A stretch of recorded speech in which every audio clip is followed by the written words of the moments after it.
ኦኬ ካሊድ እንኳን ደህና መጣ። እንኳን በሰላም ይጠብቅኝ። ኢፎይ ሰላም ነው። እኔ ስም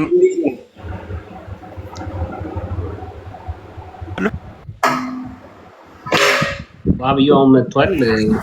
ሲቀጥል ዋብያው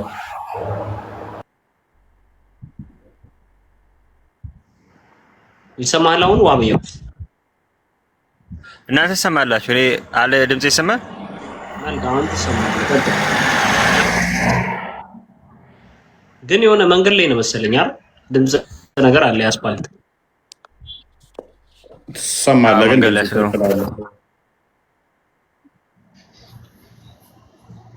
ድምጽ እንትን ይላል። የማሯን አንዴ ድገመን። ማራለሽ። ኦኬ እንግዲህ እስልምና ላይ እንዲቆይ ያደረገኝ ሱረቱ ኒሳ ላይ ያለው የቁርአን አንቀጽ ነው። ወደ እስልምና እንዲገባ የሚያደርገኝ ሴቶቻችሁ ለእናንተ እርሻ ናቸውና ራሷቸው የሚለው ነው ወይንስ 4:3:4 አግቡ የሚለው ነው? ሴቶች ምዕራፍ ወይም ሱረቱ ኒሳ ያለው አንደኛ ሱረቱ በቀራ ነው። ቻሌንጅ አድርገኝ። ሱረቱ በቀራ ነው። ሴቶቻቸው እርሻችሁ ናቸው የሚለው አዎ። ኦኬ እሱ ትክክል። ሱረቱ በቀራ 223 ላይ ነው። ሱረቱ ኒሳ ልንገርህ ቁጥር 3 ላይ 2:2:3:3:4:4 አለማስተካከልን ከፈራችሁ አንድን ያዙ፣ እጆቻችሁ እንትን ያላችኋቸውን ጨምሩ የሚል ነው። ቁጥር 5 እንደዚህ የቲሞች ነው። ቁጥር 11 እንትን ነው ክፍፍል እንትን ነው። ቁጥር 15 እንደዚህ ብልግናን የሰሩ ስለ ቁጥር 16 አለ። ቁጥር 20 ላይ ደግሞ ሚስትን በሚስት ቦታ መለወጥ ከፈለግ ገንዘብ ስጥና ለውጥ ነው። ቁጥር 24 ላይ ደግሞ ደወጀል ሙታ ነው፣ ሴትን ልጅ በገንዘብ ገዝቶ ወሲብ ስለማድረግ ነው። ቁጥር ሙሉን አውቀዋለሁ ምዕራፉን። ቁጥር 34 ላይ ደግሞ እነኛ ማመፃቸውን የሚፈሩ አላህ ከፊሉን በከፊሉ ላይ ያበላልጧል። ይህም ወንዶች በሴቶች ላይ የበላይ ስለሆኑ ቋሚ አሳዳሪ ስለሆኑ ወይም ገንዘብ ስለሚሰጡ ነው። ማመፃቸው የምፈሩትም በመኝታ ተለያቸው፣ ገስጿቸው፣ ምቷቸው የሚል ነው። 176 አያ ነው ያለው። 176 አያ መጨረሻ አካባቢ ላይም ክፍፍል ወስ ነው። ምኑ ነው ይሄ ክፍል የሚያስደስት? ምኑ አሁን ያወራሁ በነገራችን ግማሽ ፐርሰንቱ ውሸት ነው። ላሳየ የጠቀስኩትን ወንዶች በሴቶች ላይ ቋሚ አሳዳሪዎች ናቸው። አላህ ከፊላቸውን ከከፊላቸው ላይ በማበላለጡ ወንዶች ገንዘቦቻቸው ለሴቶች በመስጠታቸው ነው። መልካሞቹ ሴቶች ለባሎቻቸው ታዛዦች፣ አላህ ባልተጠበቃቸው ነገር ሩቁን ጠባቂዎች ናቸው። እነዚያ ማመፃቸውን የምትፈሩትን ገስጿቸው፣ በመኝታም ተለዩዋቸው፣ ምቷቸው። አላልኩም ብያለሁ። ቁጥር 34 ላይ ያለው ማለት ነው። ቁጥር 20 ላይ አድርግልኝ። ሴት መቀየር ብር ግዙ የሚለው ቁጥር 24 ደግሞ ዳምጣ ከሴቶች በባለጥብቆች በእጆቻችሁ በምርኮ የያዛችኋቸው ሲቀሩ በእናንተ ላይ እርም ናቸው። ይህንን ሙሉን አንብበው አንተ። ከእነርሱም በእርሱ በምን በመገናኘት የተጠቀማችሁባቸውን ስጧቸው። የወረደው በአውጣት ጦርነት ላይ ደወጀል ሙታ ነው። በሙታ ምክንያት የወረደ ክፍል ነው። ቁጥር 20 አድርገው። በሚስትም ስፍራ ሚስትም ለመለወጥ ብትፈልጉ ለአንደኛይቱ ለምትፈታው ብዙውን ገንዘብ የሰጣችኋት ስትሆኑ፣ ስለዚህ ሚስትም በሚስት ቦታ መለወጥ ቁራሌው ዕቃ ጫማ ያለው እንደምትል ሁሉ አንተ ደግሞ ይሄ እኮ መፍታት እኮ ነው። መፍታት ነው የሚለው መፍታት ነው። ልዋጭ ነው። ስለ ልዋጭ የሚያወራ ነው። እነዚያን መፍታት ነው። ቁጥር 16 እና 15 ደግሞ ያልኩ ምንድን ነው? ሴቶቹ ስለ 15 ያወራል፣ ወንዶቹ 16 እንደዚህ እያለ ስለምን ወሲብ እንደሆነ ባይናገርም ሙፈሲሮች ግን ስለ ግብረ ሰዶም ነው ብለው አስቀምጠውታል። ቁጥር 15 እና 16 ከዛ ቁጥር 11 እና 12 አይ ቲንክ ስለ ውርስ ክፍፍል ነገር ያስቀምጣል። ቁጥር 3 እና እንትን ላይ ደግሞ ስለ ጋብቻ 4:4:3:3 ስለማግባት ያወራል። ስለዚህ ይሄ ክፍል ማርኮህ ነው። እስልምና እሱን እያጋ ያደረገ አሁን ጠይቅልኝ እንዳለ በማስረጃ ያስደግፈ ቁጭ አድርገሃል። ዋሃብያው ግን ያው ስሙም ተጽዕኖ ስለሚያደርግበት ይቀጥፋል፣ ይዋሻል ማለት ነው። እኛ ግን በማስረጃ አቅርበናል። ወደ ርዕሱ ያለው እኮ ተሳስተዋል። አሁን በሌላ እኮ የተረጎመው እሱ ኧረ በስመ አብ በቃ ቀጥል። ወንድ ልጅ ከሴት መብለጧ አዳምጤ፣ ወንድ ልጅ ከሴት መብለጧ አታምንበትም? ይሄ ሀታ ይሄ ማለት ለምሳሌ እናትህ አንተን በምትወልድበትና እህትህን በምትወልድበት ሰዓት የምታወጣው ወተት አንድ አይደለም። አሁን ባለንበት ሰዓት ነው የምነግርህ። ገብቶሃል? የተሳሳትኩት ቆይ ወንዶች አላህ ከሴቶች ሊያስበልጧል ስላለ እሱን ማለት ነው ስህተት ወይንስ ሴቶች የበታች ናቸው? ተሳስተሃል አይደለም። አንተ ይሄን እንደሰት ለምን ታወራለህ? ይሄ እኮ ትልቅ ትምህርት እኮ ነው። ይሄ እኮ ተአምር ነው እኮ። ይሄ እዚህ ላይ ማበላለጡ የሚያሳየው በምንድን ነው? በገንዘቦቻችሁ እኮ ነው የሚለው። ምንድን የምታወራው ወንድሜ? በገንዘቦቻችሁ አለ። በሁሉም ነገር ነው። በሁሉም ነገር ወንድ ልጅ ከሴት ይበልጣል። ሀታ ስንወለድ ራሱ ይኸው ያለው ቁርአንን አንብብ እኮ የምንልህ እኮ ለዚህ እኮ ነው። ሳታነብ ነው ቁርአንን የምትከራከረን። በማበላለጡና ከገንዘቦቻችሁ ለሴቶቻችሁ በመስጠታችሁ ነው። አለቀ። ያ በምስክርም ስለመበልጥ አክቹዋሊ በሁሉም ሊበልጥ ይችላል። ሶ ዋትስ ዮር ፖይንት? እና እኔ ሱረቱ ኒሳ አፍላ ተደበሩ ነው ቁርአን አያስነትኑም እንዴ የሚለውን ያ የቁርአን ያ ይመችኛል። እና ታዲያ ዋብያው ይሄ ክፍል እንዴት አይመችህ? ሚስትን በሚስት ቦታ ለውጥ ሚል 3 4 4 በሚስት ቦታ ለውጥ የሚል የለም። ቆይ እያስረዳኸኝ አዳምጣ። በሚስት ቦታ ሚስት ለውጥ ሚል የለም ይለኛል። በሚስትም ስፍራ ሚስትን ለመለወጥ እያለህ ማለት ነው። ኤኒዌይስ ይሄ ክፍል አንተማ ይሄ ትርጉም አለው እንጂ ሚስትን ይሄ ለአንተ ሰርግና እዚህ ጋር አሁን ያንተ የሚሰጥህ የኔ ምስል ሰጥህ እኮ አይደለም። ይሄ ለአንተ ሰርግና ምላሽ የሆነ ምዕራፍ ነው። ሊያስደስት ይችላል። እስልምና ውስጥ እንቆይበት የሆነ ነው። እባክህ ዋብያው ቶፒኩ ላይ ግባ። ወደ ቶፒኩ ማይሆን ቶፒኩ ደግሞ የሴቶች ምዕራፍ ተብሎ የወንድ ጥቅም ነው ያለበት። እሺ ወደ ርዕሱ እንገባለን። ይህቺ ሐዲስ ምን ትላለች? ሳሂህ ቡኻሪ 57:16 ላይ እንዲህ ይላል A man come to the prophet and said, my brother had got loose motions. አንድ ሰው ወደ ነብዩ መሐመድ መጥቶ ወንድሜ ምን አጥቷል ይላል፣ አቅም አጥቷል ይላል ብሎ ሲጠይቀው ነብዩ መሐመድን the prophet said እንዲህ ማለት let him drink honey ማር እንዲጠጣ እንትን ባቡ ላይ ቀጥታ እዚህ ጋር ምን ይላል suffering from diarrhea ብሎ ነው የሚናገረው፣ የሆድ መሰቃየት ማለት ነው። ከዛ the man again came and said አያም ሰው ተመልሶ በድጋሚ ወደ ነብዩ መሐመድ መጣና I made him drink honey ማር እንዲጠጣ አደረኩት but that's ምን አልከው አብየው? አይ ሰው ሰላም ብዬ ነው። እሺ ሚውት አድርገህ ነው I made him drink honey but that made him worse አለ። እኔ ማር እንዲጠጣ አደረኩት ግን በጣም ባሰበት ብሎ ነብዩ መሐመድ ሲነግረው ነብዩ መሐመድ ምን አለ? Allah has said the truth አላህ እውነቱን ተናግሯል። and the abdomen of your brother has told a lie የወንድም ሆድ ውሸት ተናግሯል፣ አላህ ግን እውነት ላይ ተናገረው ብሎ እረፍ። ባብዬው ራሱ አልቻለም ታውቃለህ፣ ሚውት አደረገ። እኔ እናንተ አገላለጽ ለመስገኝ እንትን ነው አስባል ሆድን ታመ ቆይ ባብያው ፍራንክሊ ስፒኪንግ ሆድን ታመ ሐኪም ቤት ሄድክ። አንዴ ሙስሊም ሆድን ታመ ሐኪም ቤት ሄድክ፣ መድኃኒት ሰጠ፣ ህመሙ ባሰብህ። ከዛ ህመሙ ብሶብኛል ብለህ ለነርሷ ስነግራት ዶክተሩ ትክክል ነው ያንተ ሆድ ነው ውሸታም፣ ያንተ ሆድ ውሸታም ብትልህ፣ ተቅማጥ እያሯሯጠህ ሆድ ውሸታም ነው ብትልህ፣ ነው አልተሻለኝም ባሰብኝ ስትል ተሳስቻለሁ ላለማለት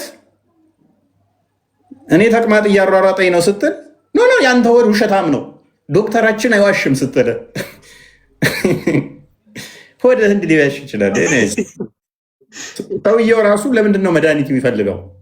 ተቅማጡ ገነት የሚገባበት ስለሆነ ኦኬ ዋብያው ተቅማጥ ገነት መግቢያ ነው አይደለም? ተቅማጥ ገነት መግቢያ ነው አይደለም? ኧረ እንትን በስነ ስርዓት አውራ እባክህ። እንዴት እያወራለሁ እንደ እስልምና አሁን ተቅማጥ የሚያመጡ ልክ እንደ ኮሌራ ያሉ በሽታዎች ማለት ነው። ሞሮፍ ፉድ ቦርን ወይም ደግሞ ወተር ቦርን ዲዚዝ የሚባሉት ከባክቴሪያ ጋር በተያያዘ የሚመጡ እንትን ያደርጓቸዋል። ይሄ ገነት ያስገባሃል አያስገባህም? ሰማዕት ያደርግሃል አያደርግህም? በተቅማጥ ምትሞት ወደ ዋናው በተቅማጥ መሞት ጀነት ያስገባል የሚለውን እንትኑን ሐዲስ ንገረኝ። ሰማዕት ትሆናለህ አትሆንም? ሰማዕት ማለት ሸሂድ ደግሞ 72 ሸሂድ ትሆናለህ ማለት ነው። 72 ሚስቶች በገነት ይዘጋጁላል። በተቅማጥ የሞተ ሰው ያ ቀዝና ከሞት አይገርምህም? አንተ መጽሐፍ ላይ ደግሞ 100 ሴቶች ይላል። ያንተ 72 ሴት ሲገርምህ። አንደኛይቱ አንቺ ትሆኝ ነበረ፣ ግን እኛ ጋር የለም።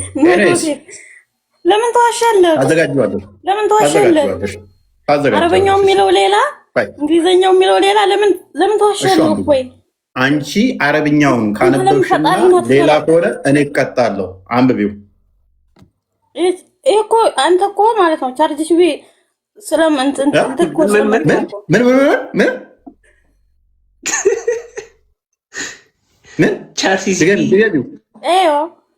ምን ድገሚው፣ ይደገም በላት። አዲስ የቦምብ ድገሚው። ሰምተሃል? እባክህ ለምንድን ነው የምደግመው? አልሰማንም። ድገሚልም። በጣም ነው ለመስማት የጓጓ ነው። ምንድን ነበር ያልሽው? ሰምተሃል? ምኑን? ከአንተ በላይ ነው አረብኛውን የማውቀው፣ ከአንተ በላይ ነው ሐዲሱን ቁርአን ከአንተ በላይ ነው የማውቀው። እሺ ቆይ እኮ ምንድነው እሱ? ምንድነው ችግሩ? እኛ መጣ ነው ተዋሻለህ። ስታነብ ተዋሻለህ። ምን ብዬ? እሺ ቁርአኑ የማይለውን ሐዲስ የማይለውን ሐዲስ እንደዚህ ይላል። አንተ 72 ሴት ስትል አታፍርም? በአንተ መጽሐፍ ሴት እንደሚል አታውቅም? እንመጣለን፣ እሱ ላይ እንመጣለን። ተመለስ አንዴ ቆስቴ። ለምሳሌ በተቅማጥ የሞተውን አሳየኝ። በተቅማጥ የሞተውን ጀነት ይገባል የሚለው እኮ ላሳየ ነው። ወረርሽኝ ነው የተባለው እንጂ ተቅማጥ የተባለው እኮ ላሳየ እኮ ነው። ሙስሊም 1915 ኤ ላይ የምስኪን ህዝብ አንዴ ሚዩት አድርጊ በቃ። እሺ ለምን ይታረገኛለህ? ቆይ ሊነበብ ነው። እንደው በፈጠረህ በአማርኛ አድርግልኝ። እኔ ራስ ይሄንኑ ገልብጠው ምንም ሳጽፍ ሳጨምር። ሐዲስ በአማርኛ የለም። ሐዲስ በአማርኛ የለም። አትዋሽ፣ ሌባ፣ ቀጣፊ። ታዲያ በእንግሊዝኛ ነው ያለው። የራሷን ሰው እየሰደበች ነው። ሐዲስ በአረበኛ በእንግሊዝኛ ነው። በአረብኛና በአማርኛም አለ፣ በእንግሊዝኛ አይደለም። በአረብኛና በእንግሊዝኛ ነው ያለው። አንተ ሌባ፣ በአማርኛ የለም። እኛማ እንግሊዝኛውን አቀረብንለት እኮ ወንድምሽ ስለማይችል አማርኛ አድርጉልኝ አለ። በእሷ ቤት ዋብያው ክርስቲያን መስሏት ነው እየሰደበችው ያለችው። አልሐምዱሊላህ። እሺ አሁን አዲሱ ይነበብ ወይ በአረበኛ ወይ በእንትን አድርገው በአማርኛ ሰው እኔ እንድረዳ ማለት ነው። አሁን አንተ በእንግሊዝኛ እያነበብክ እንትን የምትለኝ ምንም የምረዳው ነገር የለም። ዋሽታል የምትለኝ ቦታ ላይ ተረጉምላለሁ። ችግር የለም፣ አንብበውና ችግር የለውም። እሺ እኔ ግን ሙሉ በሙሉ አልችልም። ሙሉ በሙሉ አልችልም። ቆስቴ ቱናና እናሳይ 3165ን ክፈትለት። በቃ የእኛው ትልቅ ስለሆነ ትልቅ ነው አዲሱ። ይሄ 3165 ይከፈትላል። ችግር የለውም። ይሄንኛውን ነበር የምፈልገው ግን ለአንተ ብዬ ያንኛውን ላሳይ። በቃ ችግር የለም አድርግልኝ። በተቅማጥ ሰው ከሞተ ወደ ጀነት ይገባል የሚለውን እንትን አድርግልኝ። በቃ ይኸው እያየ ትራንስሌት ላድርግልሽ ወንድማችን። ይኸው ኮፒ ያደረኩት። ስንት ነው የከፈትከው? 65 ሳይሆን 63 ላድርግልሽ። ኦኬ 63። እሺ መልካም። እንደምታዩት ሀዲሱ ሰሂህ ነው። እሺ ወደ ትራንስሌሽን ከመሄዳችን በፊት እንደምትመለከቱት ግሬዱ ሰሂህ ነው። ሸሂድ ከሚባሉት ወይም ደግሞ ሰማዕት ከሚባሉት ውስጥ አንደኛው በምን ህመም የሚሞቱ እንደሆነ እንመለከታለን። ያው ፊት ለፊት ኮፒ ብያለው። ቀጥታ ያውና ወደ ትራንስሌሽን ሄዳለው። ያው እዚህ ላይ እንደምትመለከቱት ፔስት አደርጋለሁ። ውሸት እንዳይመስላችሁ ማለት ነው። ትራንስሌት ቱ አምሃሪክ። እሺ ኦኬ ከቻርጉ ለምን እሺ 5 ነገሮች አሉ። ከእነርሱ በአንዱ የሞተ ሰው ሸሂድ ሰማዕት ነው ይላል። ምንድን ነው ይላል? ሸሂድ ሰማዕት ነው። አንደኛው በአላህ መንገድ የተጋደለ ሸሂድ ነው። ሁለተኛው በአላህ መንገድ በሆድ ህመም የሞተ ሸሂድ ነው። በምን ህመም? በሆድ ህመም። ኦኬ። ሶስተኛ በአላህ መንገድ በሆድ ህመም ማለት እሺ፣ በአላህ መንገድ የተገደለ ሸሂድ ነው። በአብዶሚናል ዲዚዝ የሞተም ደግሞ ሸሂድ ነው። የተለያየ ነው። ብዙ ናቸው ሸሂድ መንገዶች። ቀጥል ሌሎቹንም። በቸነፈር በወረርሽኝ የሞተም ሸሂድ ነው። እንዲሁ እዚህ ጋር የታለ ተቅማጥ የሚለው የሆድ ህመም ምንድን ነው? የሆድ ህመም ምን እንደሆነ ይነግረናል። እስቲ ወንድማችን በአላህ መንገድ በሆድ ህመም የሞተ ለአላህ ብለህ ነው እንደ ሆድ የምትታመመው ሰውዬ? ማለት እዚህ ጋር ማለት ተፈልጎ ነው። በአላህ መንገድ በሆድ ህመም የሞተ ማለት ምንድን ነው? በአላህ መንገድ የተገደለ ሀዲሱን ቀንሰው። ብዙ ናቸው የሞቻ መንገዶች። አይደለም እንደሱ አይደለም። ቀንሰው ሀዲሱን ቀነሰው አድርገን እናሳየን። ኖ አይደለም፣ እሱን አይደለም። አማርኛው እዛ አማርኛውን ወደ እንትን አድርገው። ይኸውልህ 5 ነገሮች አሉ። ምን መሆኛ? ሸሂድ መሆኛ። ከእነርሱ ውስጥ በአንዱ የሞተው ሰው ሸሂድ ሰማዕት ነው። ከ5ቱ በአንዱ የሞተ ሸሂድ ተብሎ ይጠራል። 5 አሉ ሸሂድ መሆኛ መንገዶች። እሺ አንደኛ ቁጥር አንደኛው ምንድን ነው? በአላህ መንገድ የተገደለ ሸሂድ ነው። አንድ በአላህ መንገድ ደግመህ እንዳትል። ስለዚህ በአላህ መንገድ የተገደለ ደገመው እኮ ታዲያ እዚህ ጋር እኮ አዳምጥ ፕሊዝ። ከእነርሱ ውስጥ በአንዱ የሞተ ሸሂድ ነው አለ። ከዛስ በአላህ መንገድ በሆዱ ህመም የሞተ ይላል። ደግሞ እዚህ ጋር እኮ አዳምጥ እኮ እንዳደገመው እኮ ታዲያ ይኸውልህ የመሞቻውን መንገድ ነው ብሎ የመሞቻው መንገድ እኮ እየተነገረ እኮ ነው። ሙስሊም እኮ ነህ አንተ። ሸሂድ እዚህ ጋር በአላህ መንገድ በምንድን ነው ማለት የፈለገው? በአላህ መንገድ ሙስሊም ነህ። ጦይብሽ የአላህ መንገድ ምንድን ነው? ሙስሊም አይደለም እንዴ? በሆድ ህመም ታዲያ እኮ ሆድ ህመም አሁን ብዙ እንትን አለው። የግድ አንተ እኮ ቅድም እኮ አፈሳሰሪ ተሳስተሃል። ተቅማጥ ተሯሯጦ ምናምን የሞተ ሰው ተቅማጥ ወደ ህመም ነው አይደለም?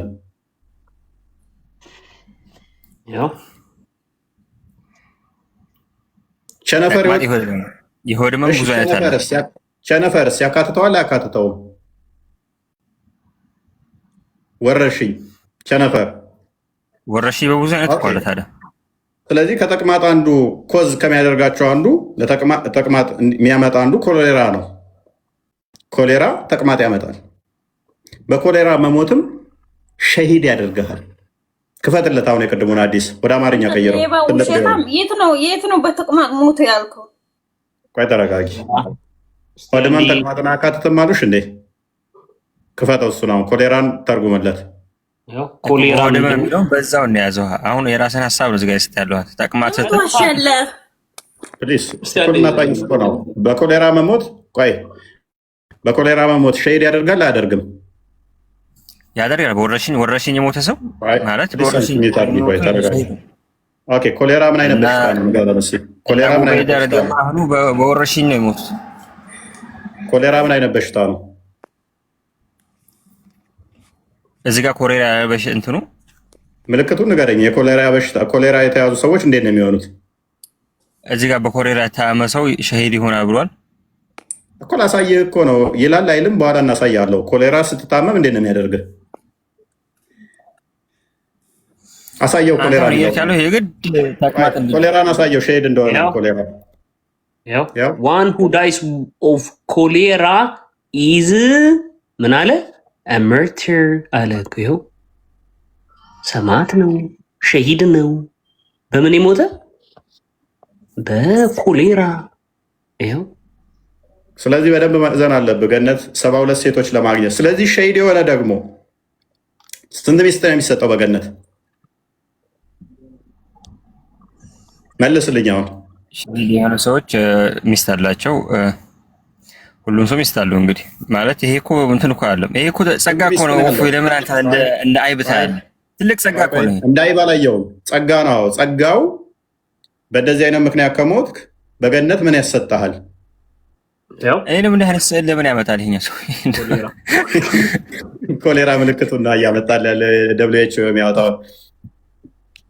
አሁን የኔ ጥያቄ እንደዚህ ሸሂድ ሆነ ከሞትክ ወይንም ደግሞ በዚህ በሽታ ከሞትክ እኔ አሁን አንድ ሰው በኮሌራ ከተያዘ ሽንት ቤት መሯሯጥ ሳይሆን ያለበት ምንድነው ማድረግ ያለበት? ወደ ሐኪም ቤት ቶሎ ሄዶ ካልታከመ፣ ምክንያቱም ኤሌክትሮላይታችሁን ኮምፕሊትሊ ያስወግዳል። ዲሃይድሬት ትሆኑና ወዲያው ነው የሚገድላችሁ። እንደዚህ አይነት በሽታዎች ይገድሏችኋል። ምክንያቱም መታከም እኮ ይችላል። ታዲያ ከሞተ ነው የተባለው። አዳምጣ እንዴ 72 ሴት በገነት ሁርላይን የሚሰጥህ ከሆነ ለምንድን ነው የምትታከመው? ሸሂድ የምትሆንበትን እያልኩህ እኮ ነው። አላህ ደግሞ ወላ ትልቁ በአይዲኩም ለታህሉከ ብሎ በእጃችሁ ወደ ሞት አትሄዱ ይላል ሱረቱል በቀራ ላይ። ለምን መቼ ሄድክ? አልሄድክም እኮ እንዲህ ሄድኩ። ኮሌራ መጥቶ እኮ ለምሳሌ በኮሮና የመጣ ጊዜ ሰው ሁሉ እየታከመ እየሞተ ነበር። ገብቶሃል?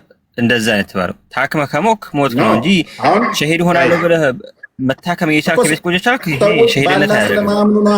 ባላህ ቢያምኑ ኖሮ እኮ ምን ያደርጉ ነበረ? ይታገሱ ነበረ። ምክንያቱም ያችን ሴት ምንድን ነው ያላት መሐመድ? የሚጥል በሽታ አለብኝ እባክህ ፈውሰኝ ጸሎት አድርግና ስትለው መሐመድ ምን አለ? ኖ ታገሺ ገነት እንድገቢ ነው ያላት። መታገስ ነው ያለባችሁ። ስለዚህ አሁን አንድ ሙስሊም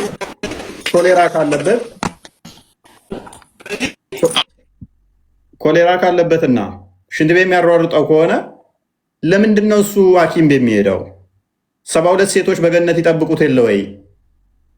ምክንያቱም ምንድን ነው ብሎታልና ሸሂድ ነው ብሎታል። ሸሂድ ከሆነ ደግሞ በዚህ ምክንያት በጠቅማ ምክንያት ሸሂድ የሚሆን ከሆነ ለሸሂዶች ደግሞ የተዘጋጀው ጀሚያ ተርሚዚ 1663 አንዴ ክፈተው 16 ተርሚዚ ጀሚያ ተርሚዚ 16 ለሸሂዶች ደግሞ ምንድነው 5 የሸሂድ መንገዶችን አሳይተናል። ለሸሂዶች ደግሞ ምን ተዘጋጅቶላቸዋል? ናሬትድ ቻፕተሩ ምን ይላል? ሪጋርዲንግ ደ ሪዋርድስ ፎር ደ ማርቲር ይላል። ለሸሂዶች የተዘጋጀው ትልቁ ስጦታ ሪዋርድ ይላል። ናሬትድ አልሚዳቅ እንደዘገበው ዳት ደ ሜሴንጀር ኦፍ አላህ ሴድ ያላ መልእክተኛ እንዲህ ብለዋል። There are 6 things which Allah for martyr ያዘጋጀው 6 ነገሮች አለ አላህ ለሸሂዶች ያዘጋጀው ይላል።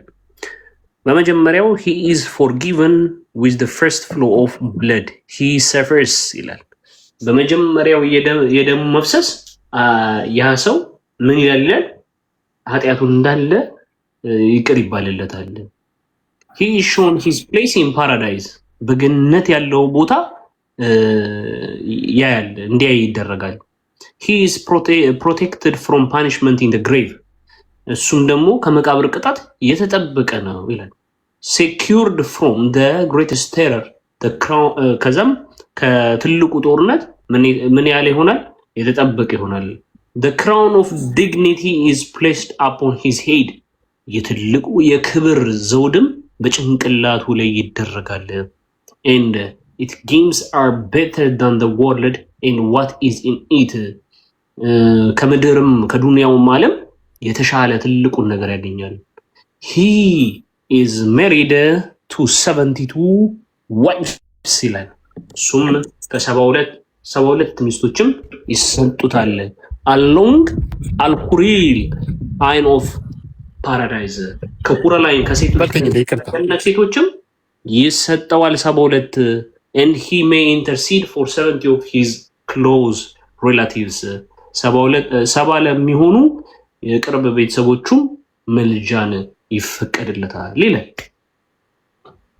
እና ይሄ አሁን እዚህ ጋር ጥያቄ የሆነበት ምንድነው? አሁን 72 ሴቶችን ለመገናኘት የሸሂዶች ስጦታ እነዚህ ናቸው ነው እንግዲህ እነዚህ 6 ነገሮች ደርድረንልሃል። ስለዚህ ሸሂድ ከሆንክ እንደዚህ አይነት ስጦታን ታገኛለህ። ስለዚህ አንተ በቅዘን ምክንያት እንደዚህ አይነት ስጦታዎች አይዞ ያገኛል። ይሄ ራስ አስተሳሰብ ነገር። እስኪ ለምሳሌ እናንተ ምንድን ነው ሲተጋላችሁ? ስጦታው ሽርሙጥና ነው እንዴ? 72 ሴት ጋር ነገሩ አውቆ ነው ሙስሊም እኔ ደስተኛ ነኝ።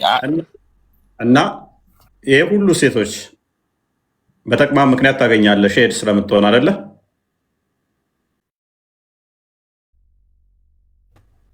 ዋብያው ተቅማጥ ቢይዝህ ትታከማለህ አንተ? ይህን ሁሉ ነግሬውማ እንዴት ነው የሚለው? አሁን እኮ ተቅማጥ መቼ ይዞ የሚል እኮ ሙስሊም አይጠፋም።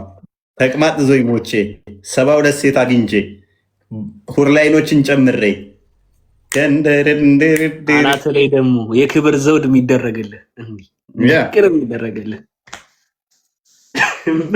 በተቅማጥ ምክንያት እንግዲህ አስቡ።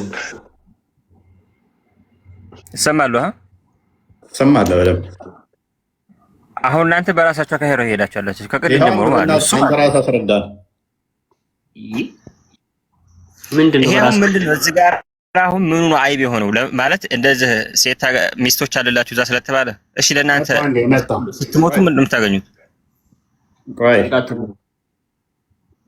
ስትሞት ምን ታገኛለህ? አይደለም።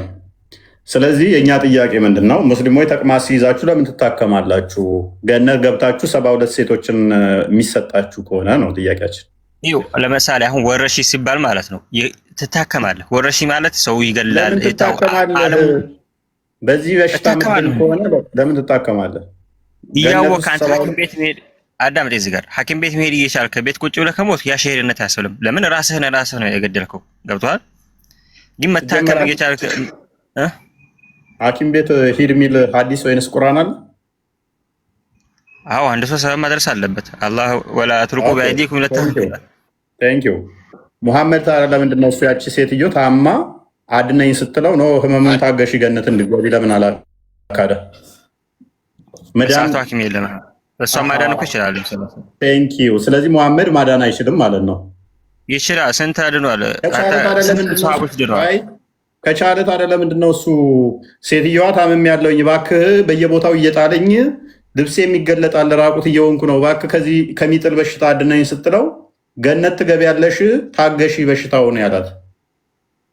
እናንተ ስለምንድን ነው ሚጥል በሽታ ካለባችሁ እንደ ሙሐመድ እንደተናገረው እየፈረጣችሁ እየተነሳችሁ ገነት ምንገባበት ነው ለምን አትሉም? ተቅማጥም ከሆነ ደግሞ ገነት ውስጥ 72 ሴቶች የሚያሰጣችሁ ከሆነ ለምን ትታከማለህ ነው። ምክንያቱም ሙሐመድ አንድ ቦታ አይደለም ያለው፣ ደጋግሞ ነው ያለው። ሌላም ቦታ አለ እሰጣለሁ። አድነን ፈውሰን ወይ ታመምን ሲሉት ታገሱ ገነት እንድገቡ ነው የሚላቸው።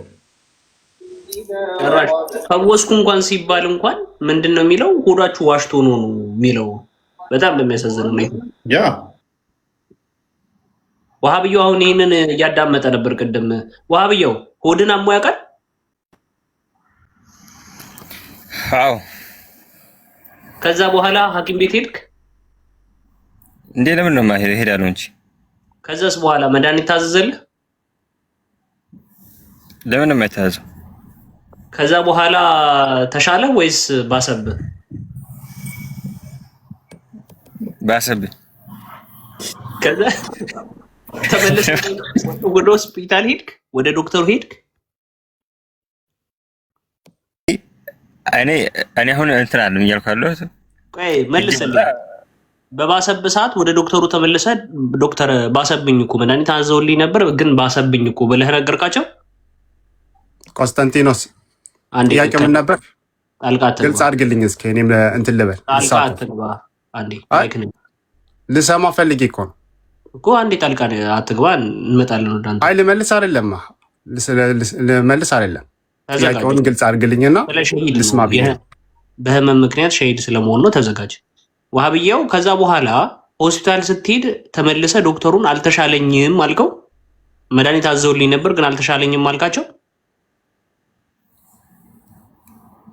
አሁን ከምኑ ልታገናኘው ነው ይሄን? እኔ ተሽሎኛል፣ ሂጄ ተሽሎኛል። ግን ነቢዩ መሐመድ ጋር አንድ ሰው መጥተው ወንድሜ እንዲሆን አመመው ምን ላድርግ ሲላቸው ማራ ብለው አሉት። ከዛ በኋላ ማሩን በላና ያበላውና በጣም ባሰበት ተመልሶ መጣና ያላ መልእክተኛ እኔ እኮ ማራ ብላ ብለውኝ አብልቼው ግን በጣም ባሰበት ብሎ ነገራቸው። አይ አላህ እውነቱን ተናግሯል፣ ያን የወንድም ሆድ ግን ዋሽቷል ብሎ ነው የመለሱለት። እና አንተ በዛ ቦታ እንደዛ ብትባል ምንድን ነው የምትለው?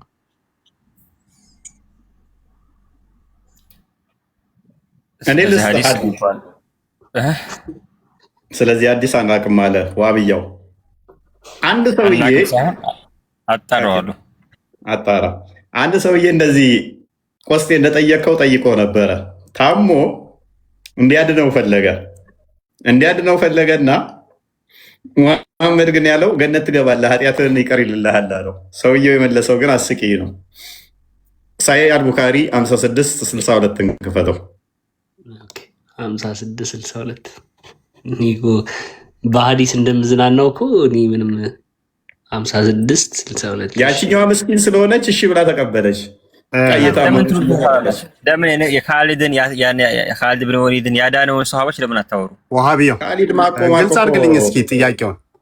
እኔ አልተረዳኝም ምን እንደሚያወሩ። ወሊድ ማታውቀዋለህ? ካሊድ ብን ወሊድ እሱ ራሱ ተአምር ወላሂ የሰው ጭንቅላት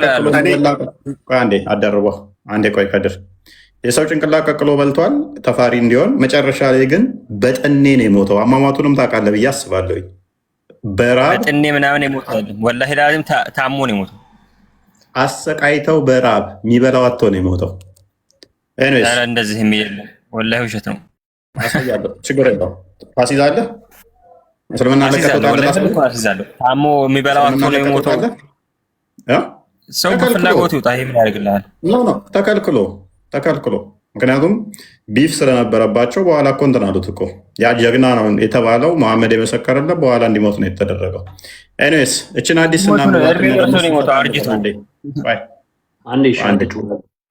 መረጃ አዘጋጅ።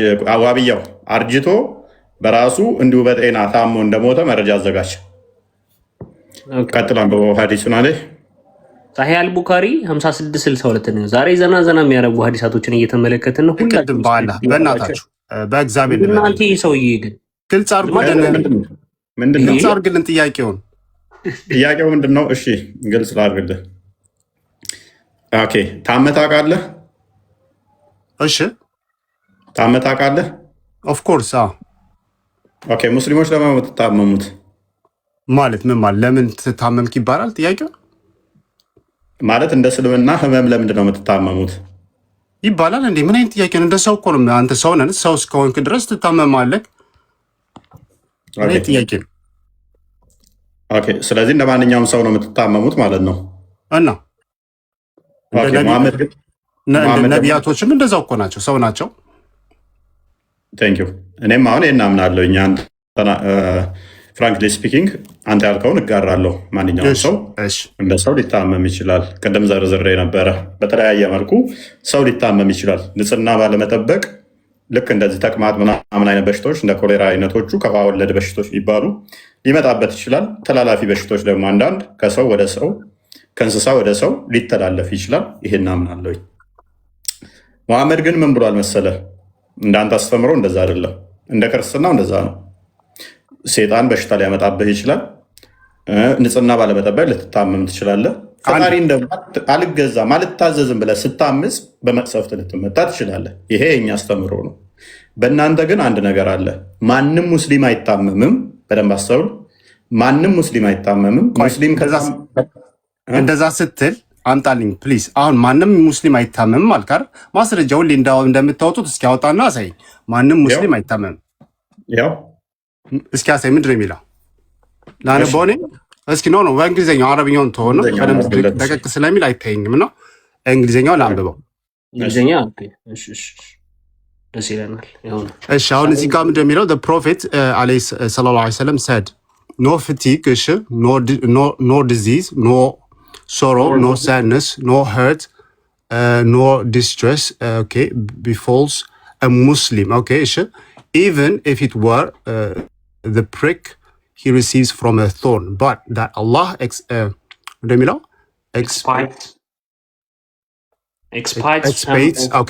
some of his sins for that እሺ ገባኝ እሺ አሁን ይሄ የት ነው ያመጣው ሰሂህ ሙስሊም ነው ወይስ ሳሂህ ቡኻሪ 1640 እሺ ኦኬ ተርጉሞ እዚህ አንተ ተርጉ ይሄ ልጅ ጎበዝ ነው ቆስጠንጢኖስ ቅድም ሲተረጉም ሰምቼው ጎበዝ ነው ተርጉሞ በአማርኛ እባክህ ኦኬ እሺ ምን ይላል መሰለህ ያላህ መልእክተኛ ምንም አይነት አለ ምን አለ ምንም አይነት ድካምም ህመምም ችግርም ይሄ ላይክ ደግሞ ፋት ዲስትረስ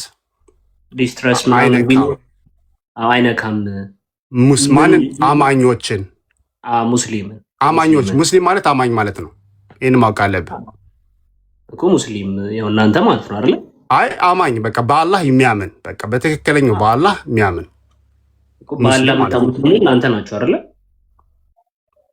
አና በአላህ አምናለሁ ግን ስለ አማኝ ትርጉሙ እንደዛ ነው እንምልክ አማኞች ምንም እንደዚህ ነገር አይደርስባቸውም ከዛ ቀጥልና እስኪ ተርጉምልን እሱ ነው እስማማለሁ እሺ ችግር የለውም ምን አለ ስለዚህ በሙስሊም ላይ ምንም አይነት ድካም በሽታ ሐዘን መጎዳት ጭንቀትም ቢሆን አይደርስበትም ከሾ እንግዲህ ተመልከት ከሾ እንኳን ቢወጋው እንኳን ምን ቢሆን ነው አለ ምን ቢሆን ነው አላህ ኃጢአቱን እንዲያብስለት እንጂ some of his sins for that ብሎ ነው የሚያስቀምጠው ለምን ትርጉሙን ኤክስፔክት ትርጉማን ስለማላውቃት አንዴ ሰርች ላድርጋት ምን ኃጢአት ማበስ ማለት ነው እኮ አላህ expects some of his sins for that ይላል አይ ራሴ እንትን ለበለና መጣ ይሄው ለዚህ ፊት ለፊት ለተርጉም ለከፈለክ ኃጢአትን ማበስ ማለት ነው ይሄው ፊት ለፊት ላይ في سمعي اللهم عافني ይሄው ፊት ለፊት ነው የተረጎምኩልህ አላህ ለዛ ኃጢአቶቹ የተወሰነውን ያብሳል ይላል ይሄው ማበስ ነው ማበስ እንደዛ ይሆናል እሺ ኦኬ ስለዚህ ኃጢአቶች እንዲታበስልህ ነው እንጂ ምን አትልም ማለት አይ ፈተና በፈተና አሁን ከዛ ወረድ ብለህ አንብበው ደግሞ እስኪ ጨረስን በቃ እሺ በቃ ወደ ጥያቄው እንግባ እሺ አሁን ይሄ ፈተና ነው ፈተናዎችን ስለሚያደርስብን ካደር ሰማዶ አዎ ይሰማል ስለዚህ ማንም ሙስሊም አይታመምም ከታመማችሁ ኃጢአታችሁን ይቅር እያላችሁ ነው አይደል አላህ በእመሙ አይ እንደዛ አይደለም በአሁን ቀጥታ ወረድ ብለህ ደግሞ ስታነበው ይገልጽልሃል ራሱ ይመልስልሃል እኮ ግን አሁን ቅድም ስታነሱት የነበረው ምንድነው ይኸውልህ ለምን መሰለህ አንዴ ስማኝ አንዴ ስቶማክ ካንሰር ካለክ እንደዚህ ኢንተስቲናል ኢንፌክሽን በጣም በቃ ሰው ሲቪር የሆነ ሰፈሪንግ የሚፈጥርብህ ለምሳሌ ቆይ ሲቪር የሆነ ኢንፌክሽን ብቻ ሳይሆን እኛ አዲሱ እንደዛ ነው ሰሂህ ሙስሊም ላይ ቡኻሪ ታገኘዋለህ ከደር even if it were the prick ምን ማለት ነው the prick he received from a throne እኮ ገብቶኛል አንተ መረዳት የፈለካትን እሷን ብቻ ነው ምን ማለት ነው you said ሲቨር ከሆነ ነው አልክ አዎ ይተነትንልሃል እኮ ይተነትናል ቅድም አመጣችሁ ትንትናል እቺኛውን ተርጉም ኦኬ እናንተ የምትፈልጉት እቺን ብቻ ትርጉም ነው ኦኬ ለመረዳት እሺ እንትን አድርገው ካደር የሾክ መውጋት ይሄን እንትኗ እንኳን ብትሆን ተራው ህመም እንኳን ቢሆን ምን አይልም ኃጢአትን እንዲፍቅልህ ቢሆን እንጂ necessarily ክሮኒክ የሆኑ ዲዚዝን ብቻ ማን አለህ አንተ ምን አደረግከው አሁን ክሮኒክ የሆኑትን ነው አልክ ነው ስለ ሸሂድ ነው ምልክ ስለ ሸሂድ ቅድም ሸሂድ ማን ሸሂድ እሱ ጋር ምን መጣለን ስለዚህ አንድ ሙስሊም ህመም ከነካው ኃጢአቱ ይቅር እየተባለልን ነው በህመሙ አይደለ ምን አንድ ሙስሊም ሲታመም ያ ምን አይነት ህመም መሆኑን ማወቅ አለብህ ይሄኛው አንደኛው ፋቲግ ምንድን ነው ፋቲግ ምንድን ነው እዚህ ጋር ተረጎመው ሰውየው ትርጉሙ ልክ ነው ብያለሁ እኔ ተሳስቷል እያልኩ አይደለም ልጁ ይሄ ኮንስታንቲኖስ በስትክክል አማርኛ ይተረጉሟል አማርኛ እንግሊዘኛው በደንብ ጎበዝ ነው ካንተ እንደውም ይሻላል ከድር እባክህ ምን እያወራህ እንደሆነ ራሱ የሆነ ክሉ ያለህ አልመሰለኝም። የምታወራውንም ለመሞገት ነው ዝም ብለህ የገባው እንጂ አይደለም። ግልጽ ላድርግልህ ብዬ ነው። እዚህ ጋር የተጻፈውና ቅድም ስለ ሸሂዱ አንድ አይደለም ነው። ቆይ ቅድሚያ ይህንን ጨርስ፣ ሸሂዱ ጋር እንሄዳለን። ይህንን ጨርስ በቃ። እሰማለሁ፣ ጨርስ፣ ችግር የለውም አለሁ፣ እሰማለሁ። ኦኬ። ስለዚህ ሙስሊሞች ከታመሙ ህመሙ ኃጢአታቸውን እየፈቀፈቀላቸው ነው አይደለ? ፈተና ነው። ኃጢአታቸውን እየፈቀፈቀ ነው የሚለውስ ፈተና ነው የሚለው ሐዲሱ? አማኞች ሲታመሙ እንደዚህ ምንም አይነካቸው፣ ምንም እንደዚህ ነገር አይደርስባቸውም ማለት ምንም አሁን ለምሳሌ አንታመም እንኳ አይደለም እኮ አተረጓጉም እዛው ወረድ ካልክ እኮ ይነግርሃል፣ ይተነትንልሃል። ቀድር ሁለት ጆሮ ነው ያለ አይደለ? እውቀት ከሌለህ እኮ ብዙ መታገል አይጠበቅብህም። የታገልኩ አይደለም፣ ግልጽ እያደረኩልህ ነው ወንድም። ቀድር ይኸውልህ ቅድም የለም ማሳየኝ ያልክ አይደል? አሁን ታዲያ ምንድን ነው ሲያሳይህ ደግሞ እንደሚያውቀው ነው የምትከራከረው? ለምንድን ነው ማለት ምን ማለት ነው? ቆይ አሳየኝ ያልኩት ስታወራ አሳየኝ እኮ ነው ያልኩት። ዝም ብለህ ከራሱ ከኪሱ ዙሪያ ጥምጥም መሄድ የለም ወይ መመለስ ነው ወይ ደግሞ ዙሪያ ጥምጥም። አሁን ምንድን ነው? እሺ አሁን ችግር እኮ የለውም እኮ እያልኩ ነው እዚህ ጋር እንዴ። ምን ችግር አለው እያልኩ ነው። በቃ ጨቃጨቁ። በቃ አንዴ ሙሳ እንኳን ደህና መጣ። እሺ ጥሩ ሰላም ነው። መስገነው እንዴት ነህ? ደህና አልሐምዱሊላህ። መልካም። ይሄን አዲስ እንዴት ታየዋለህ? ሐዲሱ በጣም ትክክል ነው። የእናንተ አስተሳሰብ ነው እንጂ ሌላ ቦታ አለው። ሐዲሱ በጣም ትክክል ነው። ምን መሰለህ? አቤት አይሰማም? ተቋርጬ ነበር። አይሰማም? አሁን ተመልሻለሁ። ቀጥል። ተቋርጦ ነበር፣ አሁን መጥቷል። አዎ አሁን ምን መሰለህ ወንድም፣ ይሄ እኮ ሐዲስ አንድ በሽታ ሲደርስለት ሙስሊም በዛው በሽታ ቢሞት ሸሂድ ነው ማለት ዝም ብሎ አይደለም ሸሂድ የሚሆነው። ገባህ? ቆይ እዛ ከመሄዳችን በፊት እሺ ማንም ሙስሊም አይታመምም። ከታመመ ግን ያ ህመሙ ኃጢአቱን ይፈቀፍቅለታል አይደለ? ምን ሲሆን ነው? ምን ሲሆን ዝም ብሎ አሞት አይደለም። በአመመ ጊዜ ማለት ነው። በሽታው በደረሰ ጊዜ ሰውየው ይሄንን በሽታ በእኔ ላይ መጣው አላህ ነው፣ እኔ ሰብር ማድረግ አለብኝ። ሰብር በማድረጉ ደግሞ ለበሽታው መድኃኒት መፈለግ ደግሞ በዛ ላይ ሰበብ ነው። መድኃኒቱ አያድንም። ለዚህ በሽታ እስማን ስማን ልጨርስ አዲሱን ተርጉም። እሺ ልጨርስ በቃ ጠየቀኝ አይደል? ችግር የለም እኔ ልጨርስልህ። ሐዲሱ ተነቧል፣ ሁሉም ሰምተዋል። እንደዚህ አይደለም እኮ እኔ ልጨርስልህ። ጠየቀኝ አይደል? እስማን እኛ ጋር ስታወራ እንደዚህ መጫዋጫ ከሆነ ብዙም ማለት ኡስታዞቻችሁ ጋር ስላልሆን እኛ መረጃ እንጠይቃለን። ስለዚህ ከፍ አድርገንና ለምታወራው ተረት መረጃ ታመጣለህ ማለት ነው። ቀጥል፣ መረጃውን ክፈትና ቀጥል። እኛ ቤት ያለ መረጃ ስለማይወራ ውሸት ስለማይቻል ነው። ሶሪ፣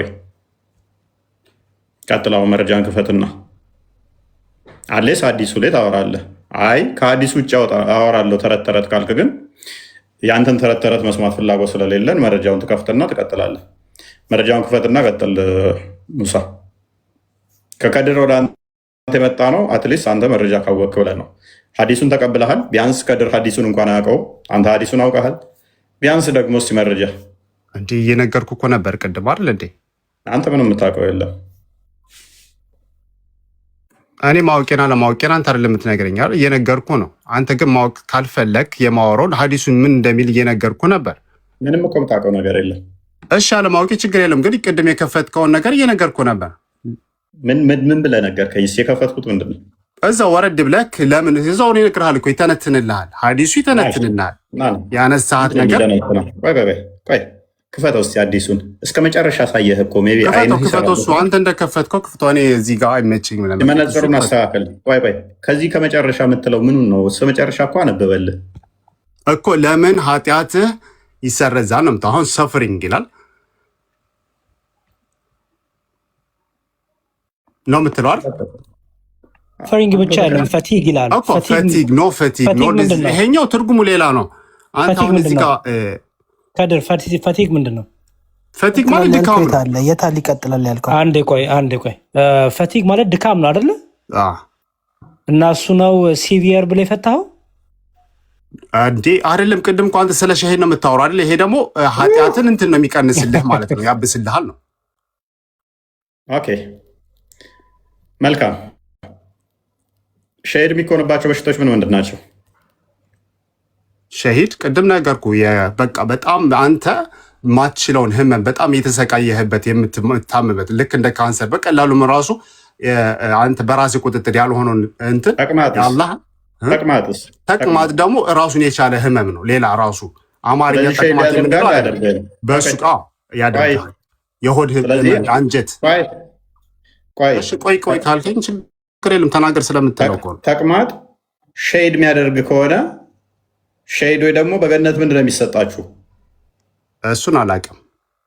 72 ሚስት እንዲሰጥ ለምንድን ነው እሱ? አምጣልኝ እሱ ይላል ካለ አምጣልኝ እሱን። 72 ሚስት ይሰጣል ካለ አውጣና የት? ቆይ ይኸው ተከፍቶላል። ምንድን ነው ሀዲሱ? ለሸሂዶች የተዘጋጀ ሀዲሱ ምንድን ነው ነው የምልህ።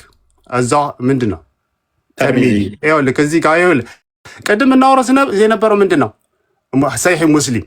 አሁን ደግሞ እዚህ ላይ የት ገባ? ትርሚዲ። ያ ሸሂዶች ደካማ ደኢፍ እንትን አትግባ። ደኢፉን እኛ አንቀበለውም። ደካማ ሀዲስ አንቀበለውም። ሐሰን ነው፣ ደኢፍ አይደለም። እሱ ማለት ካድር የገባበት ቤት በመጫጫህ አታመልጥም። ከሆነ እንትን እኔ እንትን ስለሆንኩ ይቅርታ ቀንሰዋለሁ። ካድር የትም ብትሄድ ቤትም ብትሮጥ በመጫጫህ ምናምን ፖለቲካ በመስራት ለውጥ አይመጣም እዚህ ቤት ውስጥ። ለምናወራት ነገር ከምንተነፍሳት ውጭ መረጃ የምናቀርብ ሰዎች ነን። እንደናንተ ውስታዞች ፖለቲካ ምንሰራ አይደለንም፣ እናያለን። ስለዚህ ሸሂድ የሆነ ሰው በገነት የሚጠብቀው ስንት ሚስት ነው? እንደዛ 72 ምናምን የሚባል ነገር እኔ አልቀበልም እኮ አልኩ። የኛው ሀዲስ እኔ አልቀበልም። ስለዚህ ደካማ ነው። ይሄ ሀዲስ ውሸት ነው ማለት ነው። ይሄ ሀዲስ አይደለም። ይኸውልህ ይሄ ሀዲሱን ዝም ብለህ ታዘባርቅ። ጠይቀው፣ ሌላኛው ሙሳውን ጠይቀው። ይሄ ሀዲስ ልክ ነው እንቀበለዋለን ብለህ ጠይቀው እስኪ። ሙሳ መልስልህ። ሸሂድ የሆኑ 72 ይሰጣቸዋል አይሰጣቸውም? አንተ ዋና ዓላማ ስለ 72 ሚስት ነው ወይስ ስለ በሽታው ነው? ምንድን ነው ችግር? ቆይ አንተ አይደለም መልስለት። መልስ ካለ መልስለት። 72 እስቲ በእናትህ ስማኝ። ቆይ ሙሳ ይሄ ሀዲስ ደኢፍ ነው ወይንም ደግሞ ሸሂዶች 72 ይሰጣቸዋል? እሱን ቅድም ለምን እኔን ሙት አድርገህ እሱን ጠየቀኝ? ለምን አላስጨረስከኝም? አሁን እሱን ጠይቀኝ። እኔን ምንድን ነው አንድ ነገር ከጠየቀኝ እኔ ሙሉ አንተ እንዴት ዳኢፍና ሳሂህ እኔን ትጠይቀኛለህ? ሌላውን ምንድን ነው ማዞርዞር? እኔ አይደለሁም የጠየቅኩህ። እኔ ስለ ሀዲሱ ስለ ሳሂህ እንደው ፕሊዝ ሙሳ አትጩህ። ምን መሰለህ ምን መሰለህ እባክህ ቆይ አንዴ ተረጋጋ። ወይኔ ሁላችንም ጆሮአችን ይሰማል። ፕሊዝ ቶነን ቀንሰው አንዴ ይሰማሃለሁ። እስቲ ተናገር። በውይይት መልክ ካደረከው እንቀጥላለን። ካልሆነ ግን ሙሳ መጫጫህ አንፈልግም እኛ። እሺ ተናገር። እሺ እኔ አይደለሁም ይሄን አዲስ የጠየቅኩህ ከድር ነው። ይሄ ሰማዕት ለሆኑ እስከ 72 ሚስት ይሰጣቸዋል የሚለው አልቀበልም። እንደዚህ አይነት ሀዲስ ቆሻሻ ነው ብሏል። አላለም ነው ብሏል። እየሰማሁ አላለም። እንደዚህ አላለም። አመሰግናለሁ ሙሳ አላልኩም። አላለም እንደዚህ እሱ ያለው ትቀበላለህ? ከድር ቆይ ከድር 72 በገነት ሸሂድ የሆኑ ይሰጣል የሚለውን ትቀበላለህ? አስጨርሰው ከእሱ ጋር አውሩና ከዛ በኋላ እመጣለሁ። አይ እንትን እንደምትላሳየ ነው። ቆሻሻ ሀዲስ ነው ወይንስ ለሸሂዶች የሚሰጥ 72 ሚስት አለ በገነት? ከተሰጠን መርሃባ ብዬ እቀበላለሁ። ችግር የለውም። ጎበዝ። አሁን ቆሻሻ ሀዲስ ነው። ይሄ ሀዲስ ቆሻሻ ሀዲስ ነው ወይንስ ትክክለኛ ሀዲስ ነው? አሁን እዚህ ክርስቲያኖች እፎይ አንዴ የጮክ ከሆነ አንተ እኮ ነው የምታስጮኝ። ስለማሰማን እኮ ላስወርድ ነው። ራሱ እየሰደበ ነው። ቆሻሻ የሚባል ሙሳ ላስወርድ ነው። ምክንያቱም አልቀበለውም ይህንን አዲስ ብሎ የተናገረው ራሱ ነው። ዳኢፍ አዲስ ከየትም ሰብስበ ለቃቅመህ አንጥተህ ፕሊስ ሙሳ ተማስወርድ ተረጋጋ። ከስር ያሉ ይታዘበዋል። የለም አንተ መጀመሪያ ምን መሰለህ እኔ ሀዲሱ ስለማውቅ ቆይ ሙሳ እንዳያስወርድክ እንስማው። ተረጋጉ። እፎይ አታስወርደው እባክህ። ኬትም ለቃቅመህ ዳኢፍ ኬትም ለቃቅመህ አምጥተሃል አልቀበለውም ብለሃል አላልክም? ከድር በደንብ አስተውሉ፣ ምን ያህል ለመዋሸት እንደሚጠሩ። አረ እየሰማሁ ነው። ምንድን ነው የምትለው? ኬትም ለቃቅመህ ያመጣኸው አዲስ ነው 72 በገነት የሚለውን ይሄንን አዲስ አልቀበልም ዳኢፍ አዲስ ለቃቅመህ አምጥተህ ብለሃል አላልክም? አረ እንደዛ አላልኩም። እንዲህ ተረጋጋኛ። ዩቱብ ላይ አስደምጠን፣ ዩቱብ ላይ አስደምጠን። ሙሳ ለምን ሪቴት ታደርጋለህ? ከስር ሆነህ ተማር። በቃ ከድር ተዋርደህ ትወጣለህ። ቪዲዮውን አዘጋጅልን ቆስጠንጢኖስ፣ ዩቱብ ላይ ግባና መለስ አድርገኸው ያለውን እናሰማሃለን። ኬትም ለቃቅሜ ዳኢፍ አዲስ ካመጣሁኝ ውችዝ ቆሻሻ አዲስ ነው ማለት ነው። ነብይህን ነው የምትሰድበው፣ እኔን አይደለም። ወንድማችን መዝሙር ያሬድ እንኳን ደህና መጡ። እግዚአብሔር ሰላም ከሁላችሁ ጋር ይሁን። ሰላም ብያለሁ። ወንድማችን ከመግባቴ በፊት ብለሃል፣ ረስተው ሊሆን ይችላል። ግን ምንድን ነው ያልኩት? እስኪ ንገረኝ። ይኸው አሁን ሊያሰማት ነው ዩቲዩብ። አሁን እፎ ያለህን አሁን ትሰማዋለህ። ረስተው ሊሆን ይችላል። አይደለም ምን አልኩ? ቆሻሻ ብያለሁ። ለቃቅመህ ከየትም ያው ትሰማዋለህ። ከየትም ለቃቅሜ ዳኢፍ ካመጣው የተለቃቀመ ዳኢፍ ማለት የተጣለ ቆሻሻ ማለት ነው። ጥምቃሚ ከሆነ የተጣለ ነው። አዳምጣው።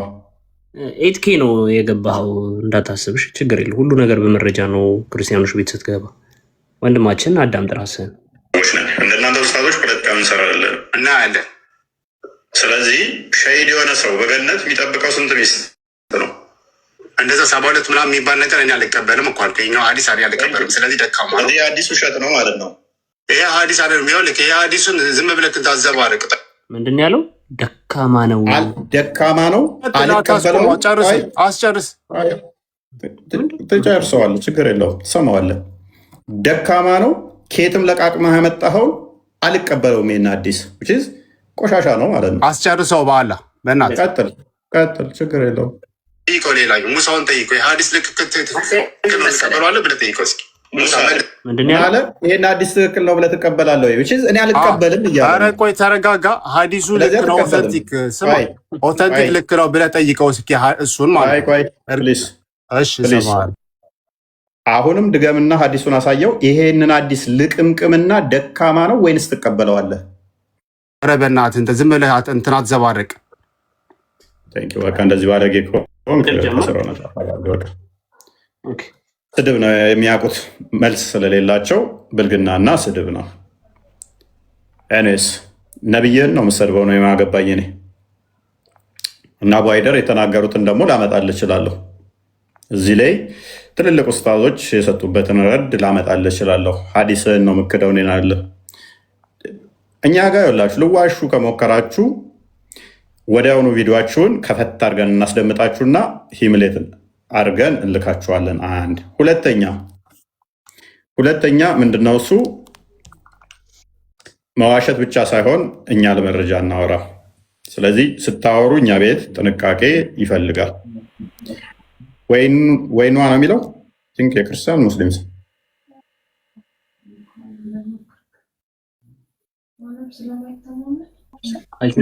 ታችን ክርስቲያን መሰለች። ወይ ነው። እንዴት ዋላችሁ? ሰላም ነው። ደህና መስገን ጥያቄ ነበረኝ። ክርስቲያን ሙስሊም? ክርስቲያን ነሽ? ክርስቲያን ነኝ። ክርስቲያን ነኝ፣ ግን ስላሴዎች ላይ ጥያቄ አለኝ። ተምረሻል? መሰረታዊ ክርስትና ትምህርት? ክርስቲያን ነሽ? የክርስትና ስምሽ ማን ነው? የክርስትና ስምሽ ማን ነው? ወለተ ስላሴ። ኦኬ። የት ነው ደብርሽ? መድኃኒዓለም። ግን አንድ ጥያቄ ማለት የሚያወዛግበኝ ጥያቄ ነበረ እና ብዙ ጊዜ መሐመድ ነቢይ አይደለም በይ እስኪ። ሐሰተኛ ነቢይ ነው፣ ክርስቶስ አምላክ ነው ብለሽ ጀምሪ እስኪ። ለምን ጥያቄ ያለኝ እኮ ነው ያልኩህ ወንድሜ። ታምኛለሽ እንደ መሐመድ ነቢይ መሆኑ? መሐመድ ነብይ ነው። መሐመድ ሐሰተኛ ነብይ ነው አይደለ? ኖ ጥያቄ አለኝ ነው ያልኩህ ወንድሜ። ጥያቄሽንማ እንቀበላለን። ስለዚህ መሐመድ ሐሰተኛ ነብይ፣ ክርስቶስ አምላክሽ ነው አይደለ? ስለ ሌላ እምነት ላወራ አይደለም እኮ ኢየሱስ አምላኬ ነው በይሲ ዳንክ ካኔ ኢየሱስ አምላክሽ ነው አይደለ? አይደለም። ጎበስ። የሙስሊሞችን ዕለት ዕለት ድራማ እዩ። ክርስቲያን ነኝ አለች፣ ወለተ ስላሴ ይባላለሁ፣ አጥንታለች። አሁን ክርስትና ስም እኔ በሆን አልጠይቅም፣ ምክንያቱም እንዳጠኑ ስለማቅ ማለት ነው። ሙሐመድ ነብይ አይደለም አትልም። አላህ ጣዖት ነው ማለት አትችልም። እችች ኢየሱስ አምላክ ነው ማለትም አትችልም። ክርስቲያን ነች። አካውንቷን ሜቢ ቅድም ያየሁት መስሎኝ ቼክ አድርገው እስኪ አሳየን። በጣም በሚያሳዝን ሁኔታ ግን ለምንድን ነው ይሄን ያለ ድራማ የሚያስፈልገው? ራሱ ቀጥታ እንትን ላይ መግባት ጥያቄ እኮ ነው ልጠይቅህ የነበረው እኮ ጥያቄ እኮ መጠየቅ ስቺ ለምንድን ነው ክርስቲያን ነኝ ብለሽ የምትዋሹ? ለምንድን ነው ዋሹት? ግን ለዋሽህ አይደለም እየነገርኩህ ነው። እፎይ ለምን መዋሸት አስፈለገ? ክርስቲያን ነኝ ብለሽ ለምን ዋሸሽ ነው እኮ። ነኝ እኮ ግን ደግሞ ነው አይደለሽም። አይደለሽም አላስጨረስከኝም። አይደለሽም። ምን ክርስቲያን ነሽ? እሺ ማለት ምን ክርስቲያን ምን ክርስቲያን ማለት ኦርቶዶክስ ፔንቴ ምናምን ለማለት ነው። ኦርቶዶክስ እሺ። የኛ አሁን ላይ አላምንበትም። ማላምንበት ደግሞ ልንገርህ ይህን ጥያቄ ቆይ ተረጋጊ እስቲ። ሰባቱን ሚስጥራ ቤተክርስቲያን ንገሪኝ።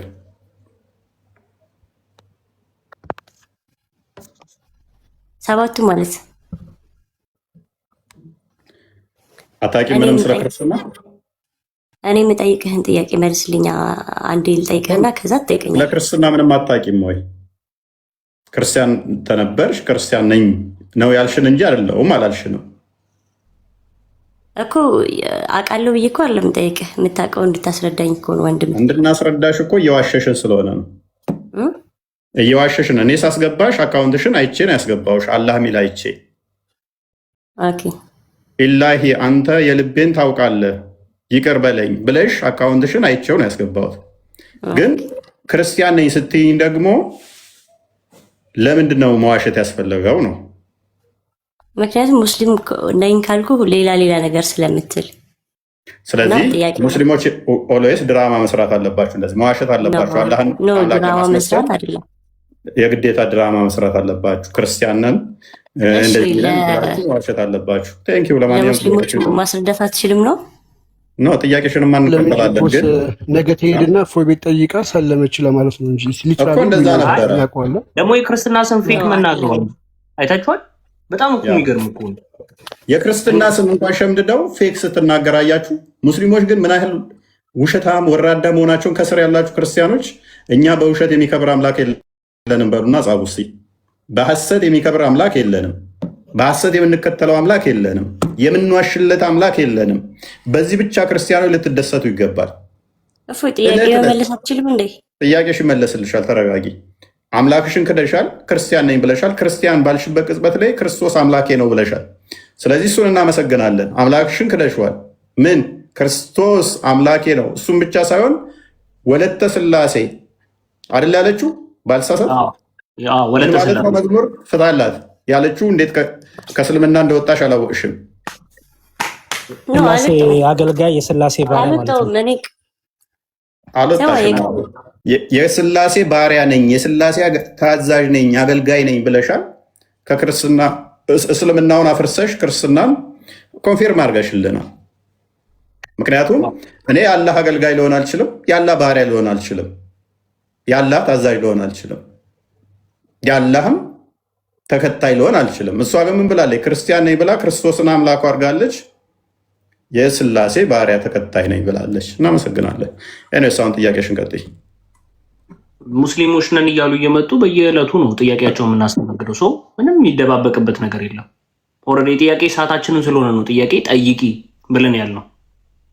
መዋሸት አያስፈልግም ነበር። የክርስትና ስም ደብር ሸምድዳ መጣ ዋሽታለች። ከዛ በኋላ ግን ክርስቶስ አምላኬ ነው በይ ስትባል አይ መሐመድ ሐሰተኛ ነው በይ ስትባል አይ ከዛስ ምኑን አወጣችሁ? ጉዱን አወጣችሁ። ይህን ነው የምንላችሁ ዕለት ተዕለት። መቀጠል ይችላልሽ። ቀጣዩን ጥያቄ ጠይቂ። ቀጣይ ሚዩት ነሽ እያወራሽ ከሆነ። ስላሴዎች አንድም ሶስትም ናቸው ይባላል እና አንድነታቸው ይሄን ዓለም በመፍጠር ይሄን ዓለም በቃ በሀሳብ ደረጃ ነው። ሶስትነታቸው ደግሞ በአካል ቆይ የምን ሀሳብ? በሀሳብ ደረጃ አንድነት የሚባል አስተምሮ የለንም። ሲጀመር አንድነት ምንድን ነው? ይሄን ዓለም በመፍጠር በአገዛዝ ምናምን ብሎ ይዘረዝርልናል። ተሳሳትኩ? ምንድን ነው ጥያቄሽ? ጥያቄሽ መስራት አቅርቢ። ጥቅስ ካለሽ የስላሴዎች አንድነትና ሶስትነት ነው። ኦኬ፣ እሱ ላይ ምንድን ነው ጥያቄሽ? ስለ ስላሴ አይሰማም ነው? ሰሚያለሽ? ጥያቄ ላይ ስህተት እየሳትሽ ስለሆነ ነው፣ ላርምሽ ነው። ቀጥይ። እሺ፣ ጥያቄ ስለ ስላሴዎች ነው ብያለሁ እኮ። ስለ ስላሴ ምን? ስላሴ ማለት ምን ማለት ነው? አንድነትና ሶስትነት። ሶስትነታቸው ይሄ እንትን ሶስትነታቸው በአካል ደረጃ አብ የራሱ ፍጹም አካል ፍጹም ገጽ አለው። ወልድ የራሱ ፍጹም አካል ፍጹም ገጽ አለው። መንፈስ ቅዱስም እንደዛው። አብ አባት ነው፣ ወልድ ልጅ ነው፣ መንፈስ ቅዱስ ሰራጺ ነው ተብሎ እንትን ተብሏል አይደል? ግን ደግሞ አንድ ናቸው ይባላል። ደግሞ እንዴት ሊሆን ይችላል ማለት ይሄ ለእኔ ግልጽ አይደለም። ይሄን አብራራልኝ እስኪ። መልካም። ግልጽ ያልሆነልሽ ሶስት ሆነው እንዴት አንድ ይሆናሉ የሚል እሳቤ ይዘሽ ነው? አሁን ለምሳሌ እኔ አንተ የሆነ ሰው ሶስት አካል አለን፣ እንዴት ነው አንድ መባል የምንችለው? አንባልም። እኔ አንቺ ሶስት ሰዎች አንድ ልንባል አንችልም። አንባልበት ምክንያት እኔና አንቺ ፍጡር ስለሆን ነው። ፈጣሪን እንደኔና እንዳንቺ እየቆጠርሽ ነው። መጽሐፍ ቅዱስ ላይ እኮ ፍጹም አካል ፍጹም ገጽ ፍጹም አላቸው ሶስቱም ይላል። ሶስቱም የየራሳቸው ማለት ነው። ጎበዝ። እኔና አንቺ ግን ስንቆጠር ደግሞ አንቺም ከኔ ተነጥለሽ የራስሽ ፍቃድ የራስሽ እንትን ያለሽ ነሽ አይደለ? አንድ እኔና አንቺ ደግሞ እኔ በአንቺ ህልው አንቺ በእኔ ህልው ነሽ ወይንስ ራስሽን የቻልሽ ዲስቲንክት የሆንሽ ነሽ? ራሴን የቻልኩ እኔም አንድ ሰው ነኝ፣ አንተም አንድ ሰው፣ ያኛውም ሰው አንድ አካል አለው። ስለዚህ አንቺ በእኔ ህልው አይደለሽም፣ እኔ ደግሞ በአንቺ ህልው አይደለሁም አይደለ? መልካም። በስላሴ ውስጥ ደግሞ በስላሴ አስተምሮ ላይ አንዱ በአንዱ ህልው ናቸው። አንዱ ምክንያት ሰራጺ ስትይ ራሱ ከሚወጣ እያልሽ ነው አይደለ? አሁን ለምሳሌ አባት ነው ሰራጺ ስትይ ከሚወጣ መንፈስ ቅዱስን እያልሽ ነው። ክርስቶስም ደግሞ ወልድ ደግሞ ምን ይላል? እኔ በአብ እንዳለው አብም በእኔ አለ ይላል። እኔና አንቺ ቅድም እንዳልሹ አንቺ ራስሽን የቻልሽ ዲስቲንክት የሆንሽ የራስሽ ፍቃድ የራስሽ ስልጣን ያለሽ፣ እኔም ደግሞ እንደዛው በሰውነት እንገናኛለን። አንድ ነን። አንድ ሰው ነው ያለው አይደለ? ሰው በሚለው በባህሪ አንድ ነው። ስለዚህ እኛ መዝሙር ያሬድ በደንብ ትሄድበታለህ የሚመች ከሆነ እኛ አንድ ስንል በባህሪ ነው። ሜይ ቢ እሺ፣ ቀጥል። ሳለው ይመቸኛል ለማለት ነው። ፎይ ጨርስ ሀሳብ። አይ መቀጠል ትችላለህ። ማይመች ከሆነ ልቀጥል ብዬ። እሺ እህታችን፣ በመጀመሪያ ስለጠየቅሽ እናመሰግናለን። ነው እንደዚህ በጨዋ ደንብ ማንነትሽን ሙስሊም ከሆንሽ ኤቲያስትም ከሆንሽ ምንም ከሆንሽ እኔ እምነቴ ይሄ ነው ክርስትና ጥያቄ አለኝ ብትይ በጨዋ ደንብ እንደዚህ እናስተናግርሻለን። ችግር የለውም። ሌላ ቀን ውሸቱ አያስፈልግም። እምነትሽንንም ራስሽን ነው የምታሰድቢው የምታስንቂው። ይህን እንደተባ እንዳለ ሆኖ ወደ መልሱ ልግባ። እኛ አንድም ሶስትም ስንል ቁጥር እየጠራን አይደለም። ማወቅ ያለብሽ ነገር ለምሳሌ አንድ ካልን 0 ይቀድማል፣ 3 ካልን 2 እና 1 ይቀድማል። እኛ እግዚአብሔር አንድም ሶስት ነው ስንል እየቆጠርን አይደለም፣ አንድም ቁጥር እየጠራን አይደለም። ሰው ለምሳሌ የሰው ልጅ በምድር ላይ አንድ ነው ስትይ ቁጥር እየጠራሽ ነው። በምድር ላይ የሰው ልጅ አንድ ነው ስትይ ቁጥር ነው። ያ አሁን ለምሳሌ ይሄ እኮ አንተ እንደዚህ ለምትለው መልስ አይሆንም። ምክንያቱም በምድር ላይ ጥያቄን ስኝ በደንብ በምድር ላይ የሰው ልጅ ስንት ነው? አልገባኝም ጥያቄ። በምድር ላይ የሰው ልጅ ስንት ነው? ስንት ነው ማለት በምን? ጎበዝ አይሹ። አሁን በምን ወደሚል መጣሽ? በጣም አሪፍ አይሹን በደንብ ጭንቅላትሽ ፕሮሰስ እያደረገ ነው ማለት ነው። ስለዚህ ለምሳሌ አሁን እዚህ 3100 ሰው አለ አይደለ? 3100 ሰው በምንነትና በማንነቱ ንገሪኝ። በምንነት ስንት ሰው ነው ያለው እዚህ? ሰው ለሚለው ሁሉም ሰው ነው። በምንነት ግን ደግሞ ያ ሰው ማለት በምንነት ስንት ነን እዚህ?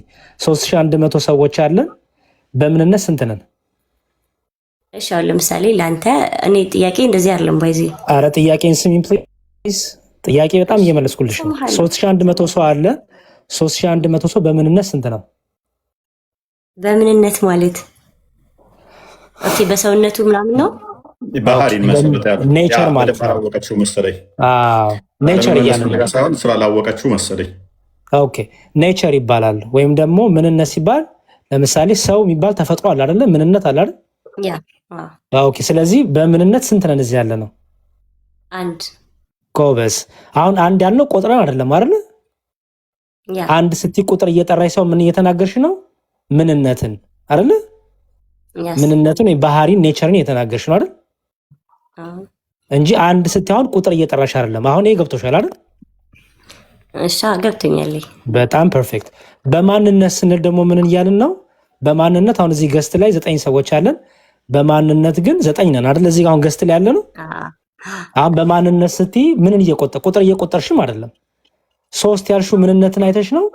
ሶሪ 9 ያልሽው ምንነትን አይተሽ ነው። እፎይ ራሱን ችሎ የራሱ ምን አለው? ራሱ እኔ ባይ ነው ማለት ነው አይደለ? እኔ ባይ ነው፣ አንቺም እኔ ባይ ነሽ አይደለ? በጣም ጥሩ። አሁን ወደ ስላሴ እንምጣ። እግዚአብሔር አንድም ሶስትም ነው ስንል ቁጥር እየጠራን አይደለም። አንደኛ እግዚአብሔር አንድ ነው ስንል መለኮትነቱን፣ አምላክነቱን፣ ገዢነቱን እርሱ የነበረ ወደፊትም ያለ የሚመስለው የሌለ እሱ ብቻውን አምላክ የሆነ መለኮት የሆነ በመለኮቱ የሚተካከለው የሚመስለው የሌለ ስንል እግዚአብሔር አንድ ነው እንላለን ማለት ነው። ስለዚህ አንድን ያልነው ምኑ ነው ማለት ነው? ምንነቱን ነው ማለት ነው። መለኮትነቱን፣ ባህሪው። በጣም ጎበዝ። እግዚአብሔር ደግሞ 3 ነው ስንል አሁንም እየቆጠርን አይደለም። ቁጥርም እየጠራን አይደለም። የሚቀዳደም ነገር ኖሮ አይደለም። እግዚአብሔር 3 ነው ስንል እግዚአብሔር በምንነቱ አንድ ሆኖ በማንነቱ ግን አብ ወልድ አይደለም፣ ወልድ አብ አይደለም፣ መንፈስ ቅዱስ ግን አብና ወልድ አይደለም እያለ ነው። ኦኬ በማንነት ስንል ምናሺ እየመጣህልኝ ነው? አዎ መጥቻለሁ። እንዴ እንጠብቅኝ። በማንነቱ እግዚአብሔር አብ ወልድ አይደለም፣ ወልድ አብ። ለምሳሌ በመጽሐፍ ቅዱሳችን አብ ልጁን ወልድን ልጄ ብሎ ይጠራዋል።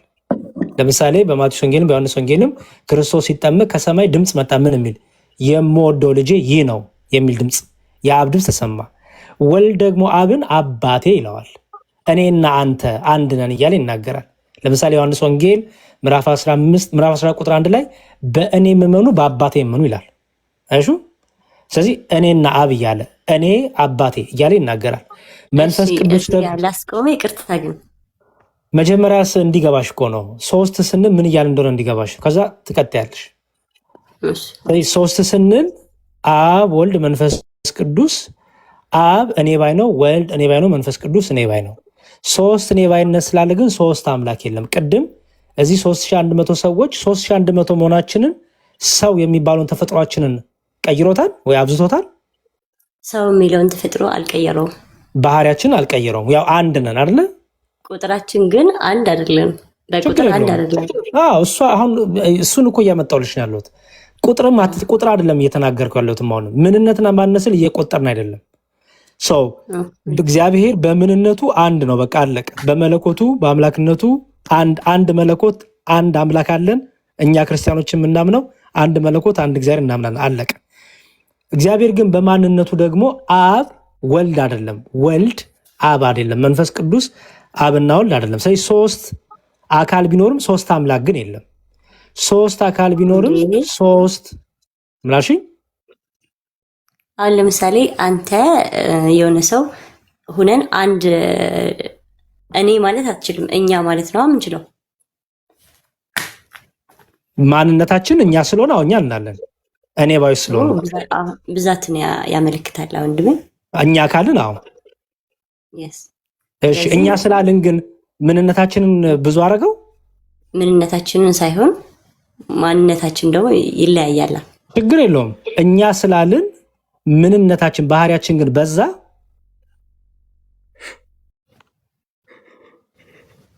ገብቶሻል፣ ችግር የለውም።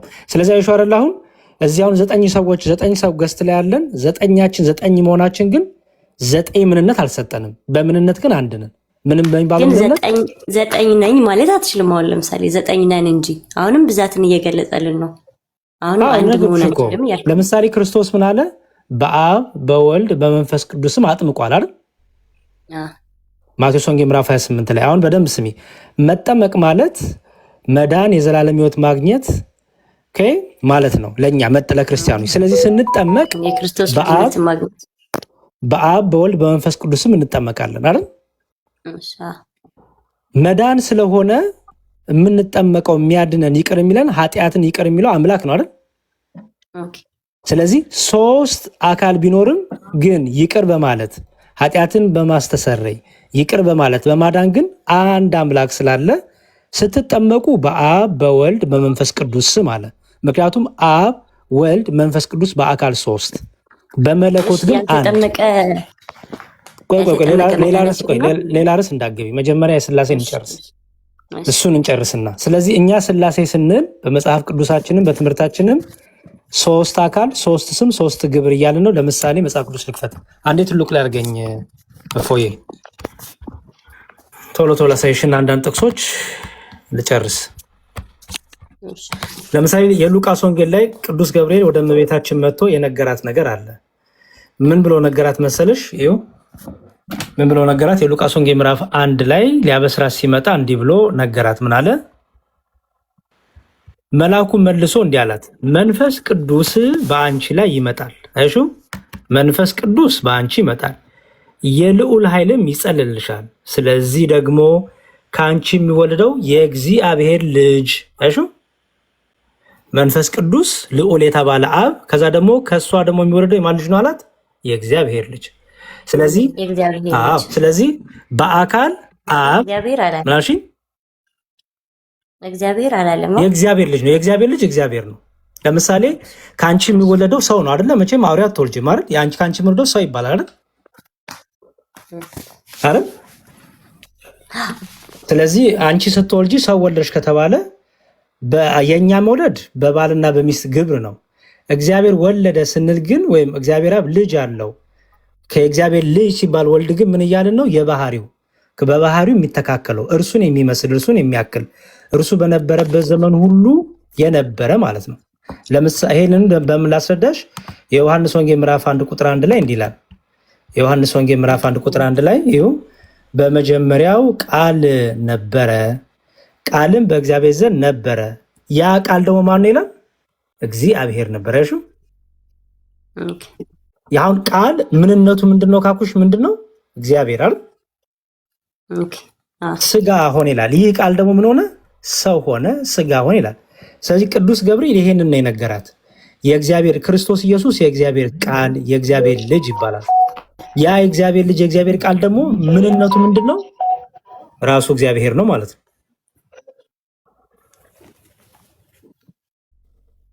አለሽ አለ ይሰማው። ስለዚህ ራሱ እግዚአብሔር ነው። ስለዚህ የእግዚአብሔር ልጅ እግዚአብሔር ነው ማለት ነው።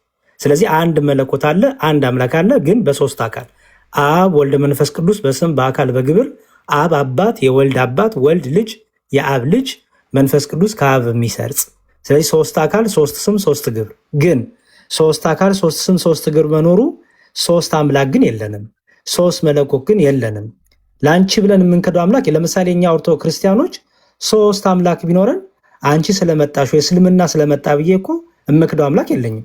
3 አምላክ የለኝም ካል ኖ አንቺ አልሻለሁ። አንዴ ግን እኔ እንትን የሚለኝ ቢሆን እኮ መስፈርትም አይደለም 3 አምላክ አለ ቢባል የለም እንጂ የሚከለክላል አስተምሮታችን ቢሆን እሱን እኮ ነው የምለው ፎይ። ምክንያቱም አምላክ መስፈርት አታበጅለትማ። 3 ነኝ ብሎ ነው ቢገልጽ 3 አምላክ ነኝ ቢል ነው እንዴ 3 አምላክ ነው ብለህ ልትለው አትችልም። አዎ በተገለጠው ነው የምናመልከው።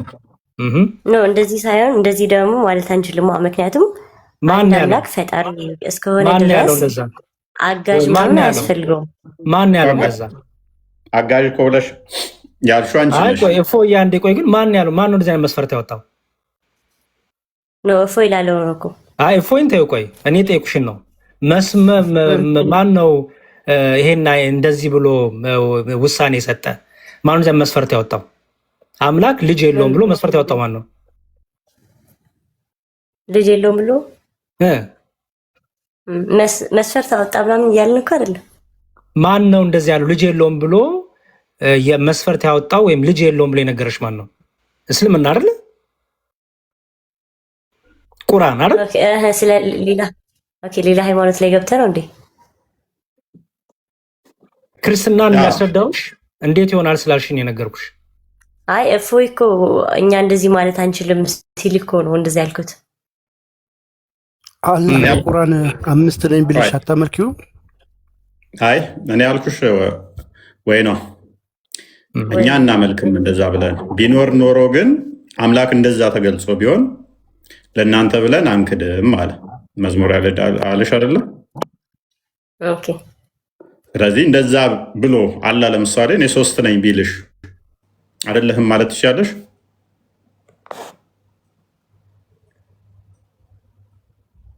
እንዴ 3 አምላክ እንዴት ቀበላለሁ? አዎ ያልተጻፈ ነገር አንተን አይደለም። ኦኬ ስላልተጻፈ ነው ማትቀበዩ ማለት ነው። ነው እንደዛ ሳይሆን ኦኬ አልቀበልም። ያ ስላልተጻፈ ምክንያቱ ምን? እሺ ቅድም ደግሞ እንደዚህ ያልተጠመቀ አይድንም ብሏል። ወንድሜ ገብቶሻል? መዝሙር ላይ ያሉት ተረድተሽዋል በደምብ? አይ አልተዋጠልኝም። ምኑን ያልተዋጣልሽ? ሶስትነታቸው። ኦኬ አላህ ስንት ነው? አንድ ነው። በምኑ? ምንነቱ ነው ወይንስ ማንነቱ? ነው በቃ አንድ ነው። ሲጀመር አንድ አምላክ ነው ያለው። አላህ አንድ ነው። እዚህ ጋር መጽሐፍ ቅዱስ ያልገባኝ ነው የጠየቁት ያሉት። ስለዚህ አላህ ይቆጠራል ማለት ነው። አላህ ይቆጠራል። አንድ አምላክ ነው ተብሎ ይቆጠራል። አንድ ከተባለ ደግሞ ቁጥር ነው ማለት ነው። እናመሰግናለን። ስለዚህ አላህ አምሳያ ያለው ማለት ነው። እኔም አንድ ስለሆንኩ ነው። አላህ አምሳያ የለውም። አንድ ነው አልሽኝ እኮ እኔም አንድ ነኝ አይደል?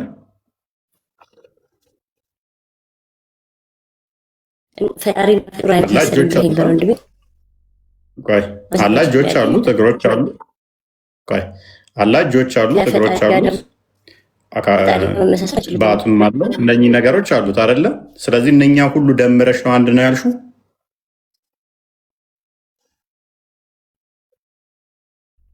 እኛ አላህን ለማየት እኮ አይደለም። እኔ አይተሽዋል? እኔ ታየዋለሽ አታየውም? መች ወጣኝ? እኔ ታየዋለሽ አላህን አታየውም የሚል ጥያቄ አልጠየቅኩሽም። እሱ ባት አለው እንትን አለው ማለት አልችልም። አታምኝም? አላህ እጅ እንዳለው ባት እንዳለው እግር እንዳለው እነኝን አታምኝም? እኔ አላቅም እንጂ አላምንም አላልኩም። እሺ ቀላል አላህ ቃል አለው የለውም? አለው። አላህ ቃል አለው። እንግዲህ ቃል ነው፣ ድምፅም አለው ቃልም አለው። እስከማውቀው ድረስ ቁርአን ያለ ቃል ነው አይደለ? ኦኬ ቁርአን ፍጡር ነው? ቁርአን ፍጡር ነው? ፍጡር ነው ማለት ነው። ፍጡር እንደኛ የተፈጠረ እኮ ከፈጣሪ የወረደ እኮ ያ ቃሉ ያላ ቃል ፍጡር ነው ወይ? እንደኛ የተፈጠረ ከጊዜ በኋላ የመጣ ማለት ነው። መጽሐፍ ቅዱስ ፍጡር ነው እንዴ? ኦኬ እንደ መጽሐፍ ቅዱስ ነው ቁርአን? ያው መጽሐፍ ቅዱስ ፍጡር ነው ብዬ አምናለሁ። ያ እንደዛ ነው። እናመሰግናለን። ቁርአን ደግሞ በጅብሪል አማካኝነት የወረደ። ስለዚህ ቁርአንም ፍጡር ነው ያላ ቃል። ስለዚህ ምን እያልሽ እንደሆነ ታውቂያለሽ ወይ ነው? ዋብያ ከሆንሽ በሐንበሊ አቂዳ መሰረት ታመሽ አትጠየቂም፣ ብትሞች አትቀበሪም። ቀጥታ ከእስልምና ወጥተሻል። በዚህ ንግግርሽ ቀጥታ ከእስልምና ወጥተሻል። ምክንያቱም ምን እንዳልሽ ታውቂያለሽ? አላህ ዲዳ ነበር ቃሉን ከመፍጠሩ በፊት ነው ያልሽው። ምክንያቱም ቁርአን ያላ ቃል ነው ተብሎ ይታመናል። የአላህ ቃል ደግሞ ፍጡር ነው ብለሽናል። ስለዚህ አላህ ቃሉን ከመፍጠሩ በፊት ዲዳ ነበር ነው ያልሽው። እንደዛ ከሆነ መጽሐፍ ቅዱስም እኮ ፍጡር ነው ብላል። መጽሐፍ ቅዱስ ሳይመጣ በፊት እግዚአብሔር ዲዳ ነበር እያልክ ነው። እኛ ደግሞ መጽሐፍ ቅዱስን እንዴት እንደምናምን ታውቂያለሽ የኔ ቆንጆ። መጽሐፍ ቅዱስ ነቢያቶች በሰውኛ ለሰው የጻፉት እግዚአብሔር መንፈሳዊ እንትን ብሎ ያነሳስቷቸው የጻፉት እንጂ አካላዊ ቃል ነው ብለን አናምንም። አካላዊ ቃል ክርስቶስ ነው። በደንብ አስተውይ። የአብ የባህሪ ቃሉ ክርስቶስ ነው። ቃል ተብሎ ይባላል እሱ። የአብ የመንፈስ ቅዱስ የባህሪ መዝሙረ ያሬድ መክፈት ከቻልክ ቀለሜንጦስ ምዕራፍ 6 ቁጥር 18 ላይ፣ ቀለሜንጦስ ምዕራፍ 10 ቁጥር 11 ላይ አንዴ ክፈትልኝ ሁለቱን ጥቅሶች። ቆይሽ ሌላ ነገር ሳንገባ በደንብ ስለ ሴቶች በደንብ ግልጽ አድርግልኝ። በደንብ እንድትረጂው ነው። በደንብ እንድትረጂ ሌላ ነገር ሳትገባ እኮ እዛ ውስጥ ነን። እኛ ምን እናምናለን መሰለሽ?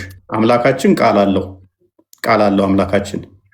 አምላካችን አንቺ እንዳልሽው ቃሉን ፍጡር ሳይሆን ቃሉ ራሱ ፈጣሪ ነው። ቃሉ ራሱ እግዚአብሔር ተብሎ ይጠራል። ያ ቃል ነው በስጋ ሲገለጥ ኢየሱስ የተባለው። እናንተ ደግሞ አላህ ቃል አለው ብላችሁ ታምናላችሁ። ያ ቃል ደግሞ ቁርአን ሆነ ብላችሁ ታምናላችሁ። እኛ ምን እናምናለን? አምላካችን ሚዩት አይደለም።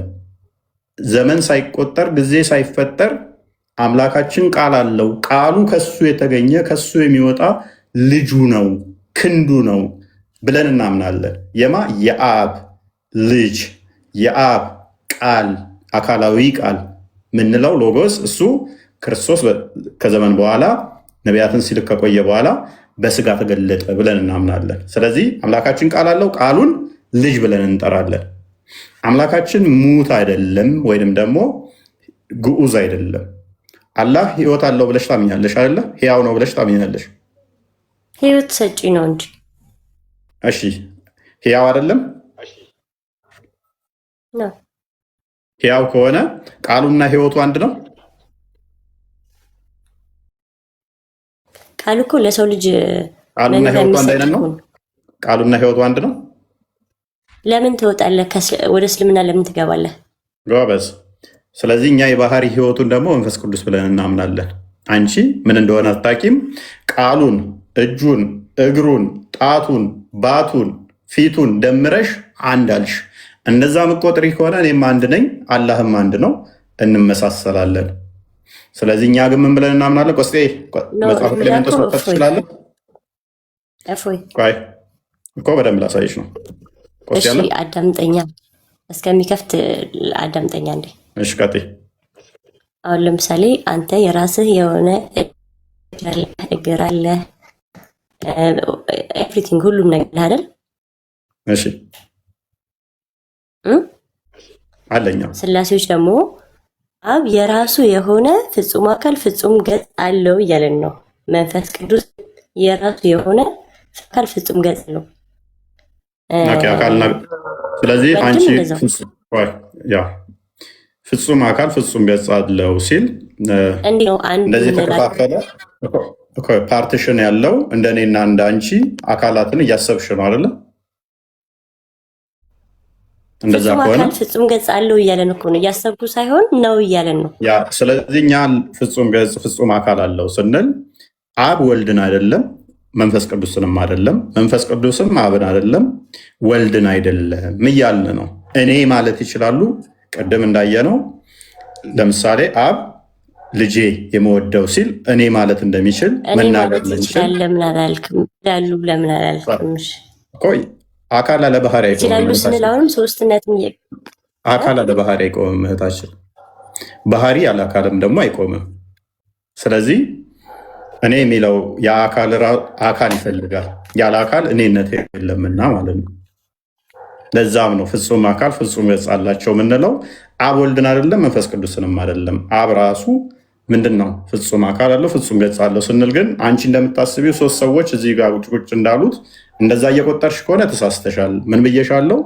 የአብ ቃሉ ወልድ ስለሆነ እኔ ተሳስቼ እኮ አይደለም። ተሳስቶም ከሆነ መጽሐፍ ቅዱስ ነው የተሳሳተው። ምክንያቱም እሱ ነው ያለን እኮ ኖ መጽሐፍ ቅዱስማ ግልጽ እኮ ነው። አንቺ በእኔ ውስጥ እኔ በአንቺ ውስጥ መሆን እችላለሁ? አትችልም። ፔሬድ። እሺ አላህስ እጁና እግሩ የተያያዘ ነው ወይንስ የተነጣጠለ? ለምን አላህ ጋር ለምን ትሄዳለህ? እና እንዴት ቆጠርሽ? እንዴ አላህ ሶስት ነው የሚላለ እንዴ? ቆይ እኮ አንድ ብለሽ ስትቆጥሪ ቃሉን፣ እጁን፣ እግሩን፣ ባቱን ደምረሽ ከሆነ እኔ ቃሌ ሲደመር ነፍሴ ሲደመር እግሬ ሲደመር እጄ ሲደመር አንድ እንደተባልኩት ስለሆነ ቆይ ቆስጠንጢኖስ አለ ወይንስ ተኛ? መጽሐፍ መክፈት ትችላል። ቀለሜንጦስ ምዕራፍ 6 ቁጥር 10 ኔትወርክ ይቀልጣል። ችግር የለም። ቀለሜንጦስ ስንት እንደፈለግ 6 18 10 11 አንዴ በመጽሐፍ ቅዱስ በጥቅስ እንዝጋው። ያነሳሁትን በጥቅስ እስከሚገልጥ እሱን እኔ ሌላ ጥያቄ ልጠይቅሽ። ግን ይሄ ቁጥር ምን መሰለሽ እህታችን፣ ይሄ ቁጥር ጉዳይ እናንተ ጋር በጣም ከባድ ነው። አላህ ስንት እንደሆነ መቁጠር አትችሉም። ሀባሽ ከሆንሽ አብደላ አልሀረሪ መጽሐፍ ላይ ምን ይላል? አንድ ነው አላህ ስንል ራሱ ቁጥርን እያሰብን አይደለም ብሎ አስቀምጧል። ዋብያዎች ግን ቁጥር እያሰባችሁ ስለሆነ ለእናንተ ከባድ ነው። አላህን አሌስ አካላቱን ሙሉ ደምረሽ አንድ ካልሽ ከኔ ጋር አመሳሰልሽው ማለት ነው፣ ፍጡር ነው ማለት ነው። እኛ ስላሴ አንድ ከምንኮራበት አንዱ አስተምህሮታችን በምንም ከፍጡር ጋር ስለማይመስል በምንም ማለት ነው። የእናንተ ግን ሊትራሊ ከኔ ጋር ታመሳስዋለሽ። እንደዚህ ይላል መጽሐፍ ቅዱስ። አብ ነባቢ ነው። በደንብ አስቢ። አብ ነባቢ ነው፣ እኔም ቃል ነኝ። መንፈስ ቅዱስ ደግሞ ሕይወት ነው።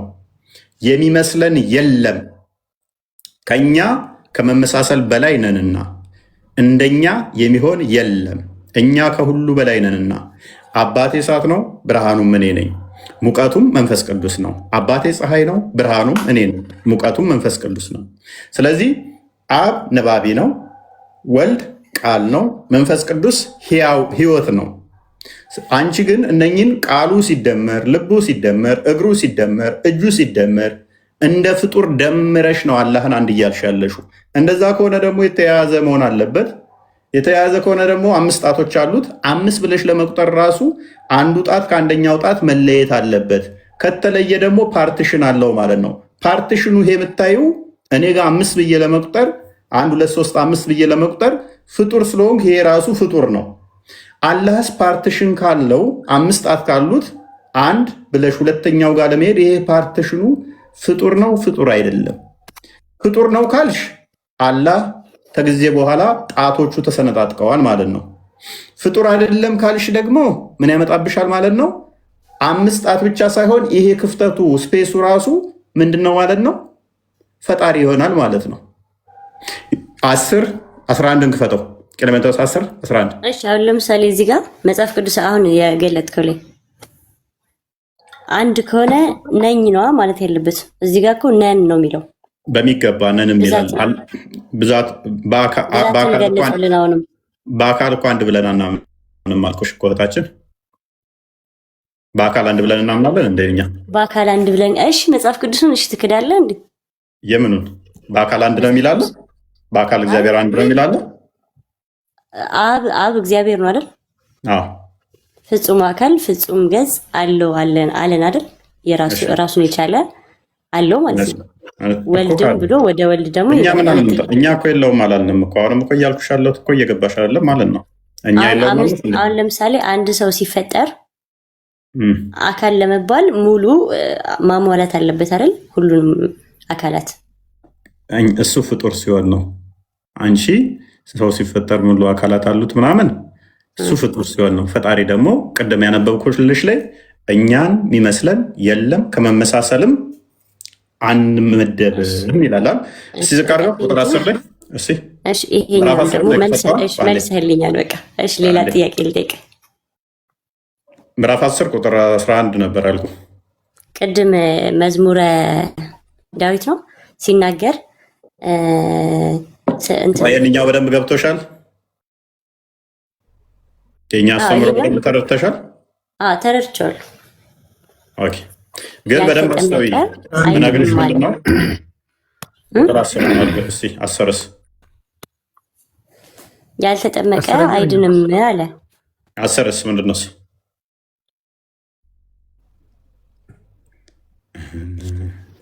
ያልተጠመቀ አይድንም አለማ። እሺ መዝሙረ ዳዊት የቅድሙ ልጅ ማለት እሺ አይድንም። ምን ያልተጠመቀ አይድንም? አምኖ የተጠመቀ ይድናል። ያልተጠመቀስ ለማን የማይጠመቀው ይድናል አይድንም ነው መልኩ። አምኖ የተጠመቀ ይድናል። እሺ ያልተጠመቀስ አይድንም? ካልተጠመቀ ለምን ይድናል? ያመነ የተጠመቀ ይድናል አልኩሽ እኮ። አዳምን ማን ነበረ ያጠመቀው? ኦኬ የትኛውን ጥምቀት? ሲፈጠርም ተጠምቆ ነው የተፈጠረው። የትኛውን ጥምቀት ነው ግን የፈለግሽው? ሲፈጠርም ተጠምቆ ያ የተፈጠረው ከአፈርና ከጭቃ ከዛ ካፈሩ ከውሃው ሲፈጠር እግዚአብሔር መንፈስ ቅዱስ ብሎ ነፍቶ እግዚአብሔርን ጸጋ እንዲያገኝ ተደርጎ የተፈጠረ ነው። አንደኛ እሱ። እኛ ያዳም ዝርያ አይደለንም። ሁለተኛ ያስፈልገ ከዛ በኋላ ላለው ሁለተኛ ጥምቀት ግን ስለ ክርስቶስ ከሆነ እያወራሽ ያለሽው ያ ጥምቀት አልተሰጠም በሱ ጊዜ። ምክንያቱም ገና ወደፊት የሚሰጥ ስለሆነ። ለምሳሌ አንቺ ምን ታምኛለሽ? ሰላት ግዴታ ነው። የኢማን ኦፍ ኢስላም የሚባሉት ውስጥ ግዴታ አሉ። በመሐመድ ጊዜ የምትሰግዱት ሰላት ስንት ነው? ስንት ነው? ስንት ሰላት ነው የምትሰግዱት? 5። ኦኬ የመጀመሪያው ምንድን ነው? እሱ ላኢላሃ ኢለላህ ሙሐመድ ረሱሉላህ ብሎ ማመን ግዴታ ነው። ይሄንን ያላለ ሙስሊም መሆን ይችላል? አይችልም። ኦኬ ከመሐመድ በፊት የነበሩት ላኢላሃ ኢለላህ ሙሐመድ ረሱሉላህ ብለው ነበር እንዴ? ከነሱ በፊት በኋላ ስለመጣ አላሉ። ኦኬ ስለዚህ በኋላ የተሰጠ ህግ ስለሆነ በኋላ ባለው ይዳኛሉ ማለት ነው። ያ እስልምና በ5 ነገሮች ተመስርቷል። አንደኛው ለምሳሌ አንተ ስትወልድ አዳምጪኝ። እስልምና በ5 ነገር ተመስርቷል። አንደኛው ሻዳ ነው። ሻዳው ደግሞ በአላህና በሙሐመድ ማመን ነው። ሁለተኛው ዘካና ሰላት ነው። ዘካ ነው። ሐጅ ነው። አንደኛው ምንድን ነው? ቻለኝን ነው። ስለዚህ በእነኚህ ከሆነ የተመሰረተው ሐጅ ለማድረግም ገና ካባ መምጣት አለበት። በሙሐመድም ለማመን ሙሐመድ መወለድ አለበት። እስልምና የተመሰረተው በእነኛ 5 ላይ ስለሆነ ወደኛ ስንመለስ ግን ያመነ የተጠመቀ ይድናል ብሎ ክርስቶስ ሰጠን ይህንን ህግ። መቼ? ክርስቶስ ከመጣ በኋላ። ስለዚህ ይህንን ህግ ከተሰጠ በዚህ ህግ ይዳኛሉ ማለት ነው። አስቀድሞ የነበሩትስ እንዴት ነው ከተባለ ይሄንን በተስፋ ሲጠብቁ የነበሩ ናቸው። ገላትያ ምዕራፍ 3 ላይ ስትመለከቺ ገላትያ ምዕራፍ 3 ቁጥር 8 ላይ ለአባታችን አብርሃም እንኳን አስቀድሞ ወንጌል ተሰበከለት ይላል። ገና ክርስቶስ ሳይወለድ ለአባታችን አብርሃም ወንጌል ተሰበከለት ይላል። ዮሐንስ ወንጌል ምዕራፍ 8 ላይ ከቁጥር 54 ጀምሮ ስታነቢ ደግሞ አብርሃም ቀኔን ያይ ዘንድ ሐሴት አደረገ ይላል። ሲመኝ ነበር አብርሃም፣ በተስፋ ሲጠብቁ ነበር እነኛ ማለት ነው። ስለዚህ በአዲስ ኪዳን ግን ሲመጣ ክርስቶስ ዮሐንስ ወንጌል ምዕራፍ 3 ቁጥር 3 እስከ 6 ያመነ የተጠመቀ ይድናል የሚለውን ምዕራፍ 16 ማርቆስ ወንጌል ቁጥር 16 ላይ ተናገረው ማለት ነው። እነኛ ግን አስቀድሞ ጥላ የሚባል ነገር አለ። ለአዲስ ኪዳን ጥላ እንዲሆን በንጹህ ውሃ ረጭባቸዋለሁ። ሕዝቅኤል ላይ ኢሳያስ ላይ ንጹህ ውሃ ይረጭባቸው ነበር ከኃጢአታቸው ለመንጻት ማለት ነው። በብሉይ ኪዳንም ነበር የስርዓት የማንጻት ስርዓቶች ነበሩ። ግን ያ ፍጹም የሚያደርግ አልነበረ። ለአዲስ ኪዳኑ ጥላ ወይንም ደግሞ ምሳሌ ነበሩ እነኛ። በእናንተም ለምሳሌ 5 ጊዜ ሰላት ትሰግጃለሽ። ሰላትን ያቆመ ከእስልምና ይወጣል። ይህን ታውቂያለሽ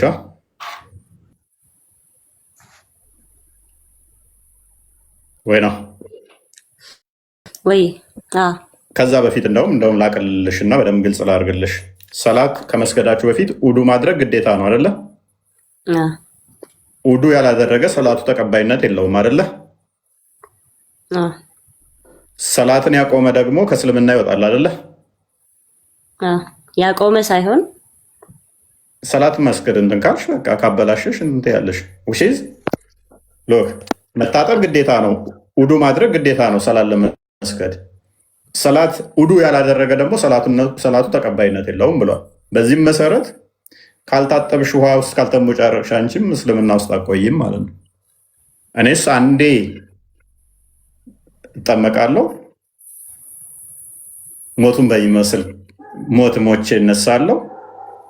በቃ ነጋ ጠባ ውሃ እንደዚህ ማስነካት አይጠበቅብኝም ማለት ነው። አንቺ ግን እድሜ ልክሽ ማስነካት አለብሽ ውሃ እስከምትሞች ድረስ። ይሄ እኮ እንትን መስሎ ነው እንዴ? ግን ያስወጣሻል። ንጽህና ብቻ ለንጽህና አስበሽው ሳይሆን ሰላትሽ ተቀባይነት ስለሌለው ነው። በመቃብር ውስጥ ደግሞ ያስቀጠቅጥሻል። ቶይሌት ገብተህ ሳትታጠብ ዝም ብለህ አንተ ለራስህ እሺ፣ እኔ አሁን አንቺን ሳልፍ ነካ ባደርግሽ ሙስሊም በሆን ብነካሽ ብጨብጥሽ ሰላቴ ይፈርሳል አይፈርስም? አይፈርስም። አንተ ለዛ ሰው የሆነ ስሜት ከሌለ አይፈርስም። ጠይቂ፣ በቃ ይፈርሳል። አጅነቢ ሙስሊምን ለምን ትዋሻለሽ ነው ማለት ፉፉ። ይቅርታ ግን ማለት አንቺ ወዲያው አድርገሽ ወንድ ከነካሽ ሰላትሽ እንትን አይልም፣ አይፈርስም። አላነበብሽም? አንድ ጥያቄ ልጠይቅሽ። ውዱ ካረግሽ በኋላ ውዱ አድርገሻል የሆነ አሁን ለምሳሌ ውዱ ካረግሽ ኒካ ወይም የሆነ ነገር ባልሽን ራሱ ውዱ ካረግሽ እንጃ መጨበጣችም ለምንድን ነው የምትዋሺ? አትዋሺ። አይቻልም፣ አይቻልም። የትኛው ነው? ኧረ እባክሽ አሁን ከፉፉ ጋር እንደዛ ልት በእናትሽ፣ እሱ ከአንቺ በላይ ነው የሚያውቀው። አንቺ እስኪ አሁን ለምሳሌ ማለት ነው ማንን ነው እንደዛ የምታደርጊ? ለምንድን ነው የምትዋሺ? ሱራ 4 42 40 እንደዚህ 43 42 ምክንያቱም ሴትን ከነካችሁ ውሃ ካጣችሁ እንኳን ውሃ ካጣችሁ በምንድን ነው ውዱ የሚያደርጉት ወንዶች? በአፈር። ስለዚህ አንቺን ከነካካ በአፈር መታጠብ አለበት። በአፈር እያደረገ አንተ ለዛ ሰው ስሜት ካለህ እንጂ አሁን ለምሳሌ ስታልፍ ስለነካህ ብቻ አይፈርስም። ስሜት አይደለም። ሌላ ሰውም ቢሆን ጠይቅ። ስሜት የሚባል ነገር እዚች ጋር የለም። ስሜት የለም። ውዱ ካረግሽ በኋላ ወንድ የሚባል ነገር አይጨብጥሽም። ውሸት አታውሪ እዚህ ላይ። ሲጀመር ወንድ ሴት መጨባበጥ አይቻልም። ውሸት እናንተ አመናችሁ ወይ? እናንተ ውዱ አርገሻል ንቃብ የምትለብስ ውዱ ካረግሽ በኋላ እንዴት ነው አንቺ ወንድ ይጨብጣል ምናምን ብለሽ የምታወሪ? አሁን ሲጀመር እኮ መጨባበጥ አይቻልም። ግን ሲያልፍ አዳምጪኝ እኮ ያውልሽ ክፍሉን እናንብበው። እሺ እናንተ ያመናችሁ ሆይ እናንተ የሰከራችሁ ሆናችሁ የምትሉትን ነገር እስከምታውቁ ድረስ የቱ ጋር ነበርኩ? እናንተ ያመናችሁ ሆይ የምትሉትን ነገር እስከምታውቁ ድረስ የረከሳችሁም ስትሆኑ መንገድን ኃላፊዎች ካልሆናችሁ በስተቀር አትቅረቡ። የመሐመድ ተከታዮች እየሰከሩ አስቸግረው ነበረ እና መናገር እስከምትችሉ ድረስ እንዳመጡ አላቸው። በሽተኛም ወይንም በሽተኞች ወይንም በጉዞ ላይ በደንብ አስተውሉ። በጉዞ ላይ ብትሆኑም ወይንም ከናንተ አንዱ ከአይነ ምድር ቢመጣ ወይንም ሴቶችን ብትነካኩ እና ውሃን ባታገኙ ንጹሕን የሆነን የምድር ገጽ አስቡ፣ ፊታችሁንና እጆቻችሁን በእርሱ አብሱ። ስለዚህ በጉዞ ላይ ያለ ለምሳሌ ሴትን ቢነካክ ምን ያደርጋል? አፈር ያነሳና ፊቱንና እጁን ያብሳል። ንጽህና ነው ይሄ። አንቺ አሁን ከአፈር ቆሻሻ ነኝ ብለሽ ታስቢያለሽ? ከአፈር ቆሻሻ ነኝ አንቺ ብለሽ ታስቢያለሽ? ሲጀመር እኮ እኛ ከአፈር ነው የተሰራ ነው። ስለዚህ አፈር ከአንቺ ንጹህ ነው ማለት ነው። ከአንቺ ይልቅ አፈር ንጹህ ነው። ትቀበላለህ አይደል? ህግን ትቀበላለህ። የወረደን ቆይ አሁን አንቺን በእጁ ነካ፣ ፊቱን አፈር ማበሱ ንጽህና ነው? ንጽህና አይደለም፣ ግን ደግሞ ታዝሃል አይደል? አየሽ፣ ቅድም ያልኩሽ መጣ እጥበቱ። በዛ ሰዓት ምን ታስባለህ መሰለህ? በአፈሩ ስታብስ የሰራውን ኃጢአት እንዴት እንደሚያብሱ እንዴት እንደምትታጠቡ በቃ ታስባለህ። በአፈር እንደዚህ ታጥቦ ይሄ ንጽህና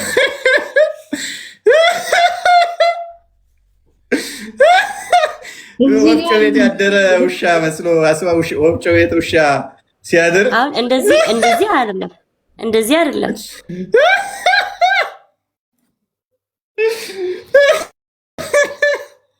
ሊያስተምረው ነው። ተሳስተሃል። ና ተማር ወንድሜ።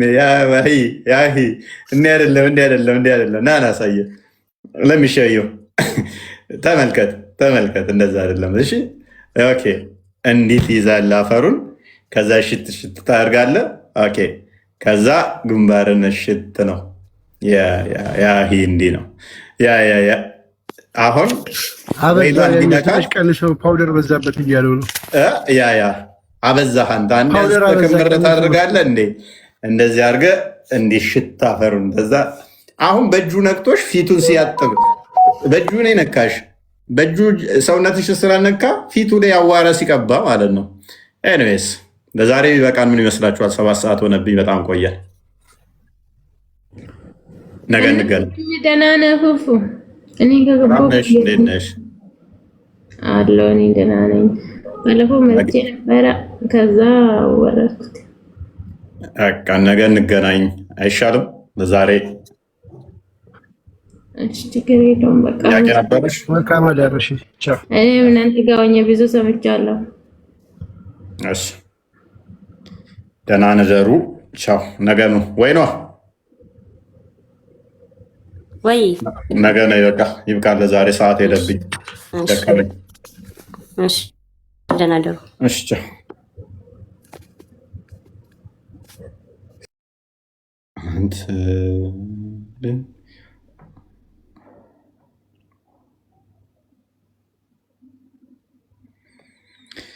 ከመይ ሄዶ ምናምን ነገር። እኔ እኮ ትግርኛ እኮ አውቃለሁ። ውስጥ የተቀበረ ታለንት እንዳለ ሁሉ ይነግረኛል። እኔ አላውጣውም ብዬ እንጂ ላውጣው ብል ማለት ነው እንዲህ ገንፍሎ የሚወጣ እውቀት አለ ውስጤ። ገንፍሎ ሊወጣ ይላል ማለት ነው። እኔ እውቀቴን አንዴ ካወጣሁት እንደ አክሱም ሐውልት እኔኑ ነው የምጎበኙት፣ ሁሌም እየመጣችሁ ማለት ነው። ዋላ ያው ትግርኛ ውስጥ የተደበቀ በሚስጥር የያዝኩት ነው። አይችልም እንዳትሉ ሚስጥር ቃል ምን የሚባል አለ ብሏል አንደኛው። በሚስጥር ቃል በምን የሚባል እዛ ውስጥ አለ ምናምን። ለማንኛውም ተምራችኋል፣ ይበቃናል ይመስለኛል። ዛሬ ዋናው ፖይንት ምንድን ነው? ሙስሊም አይታመምም። ከታመመ ኃጢአቱ በዛ በሽታ እየተፈቀፈቀለት ነው።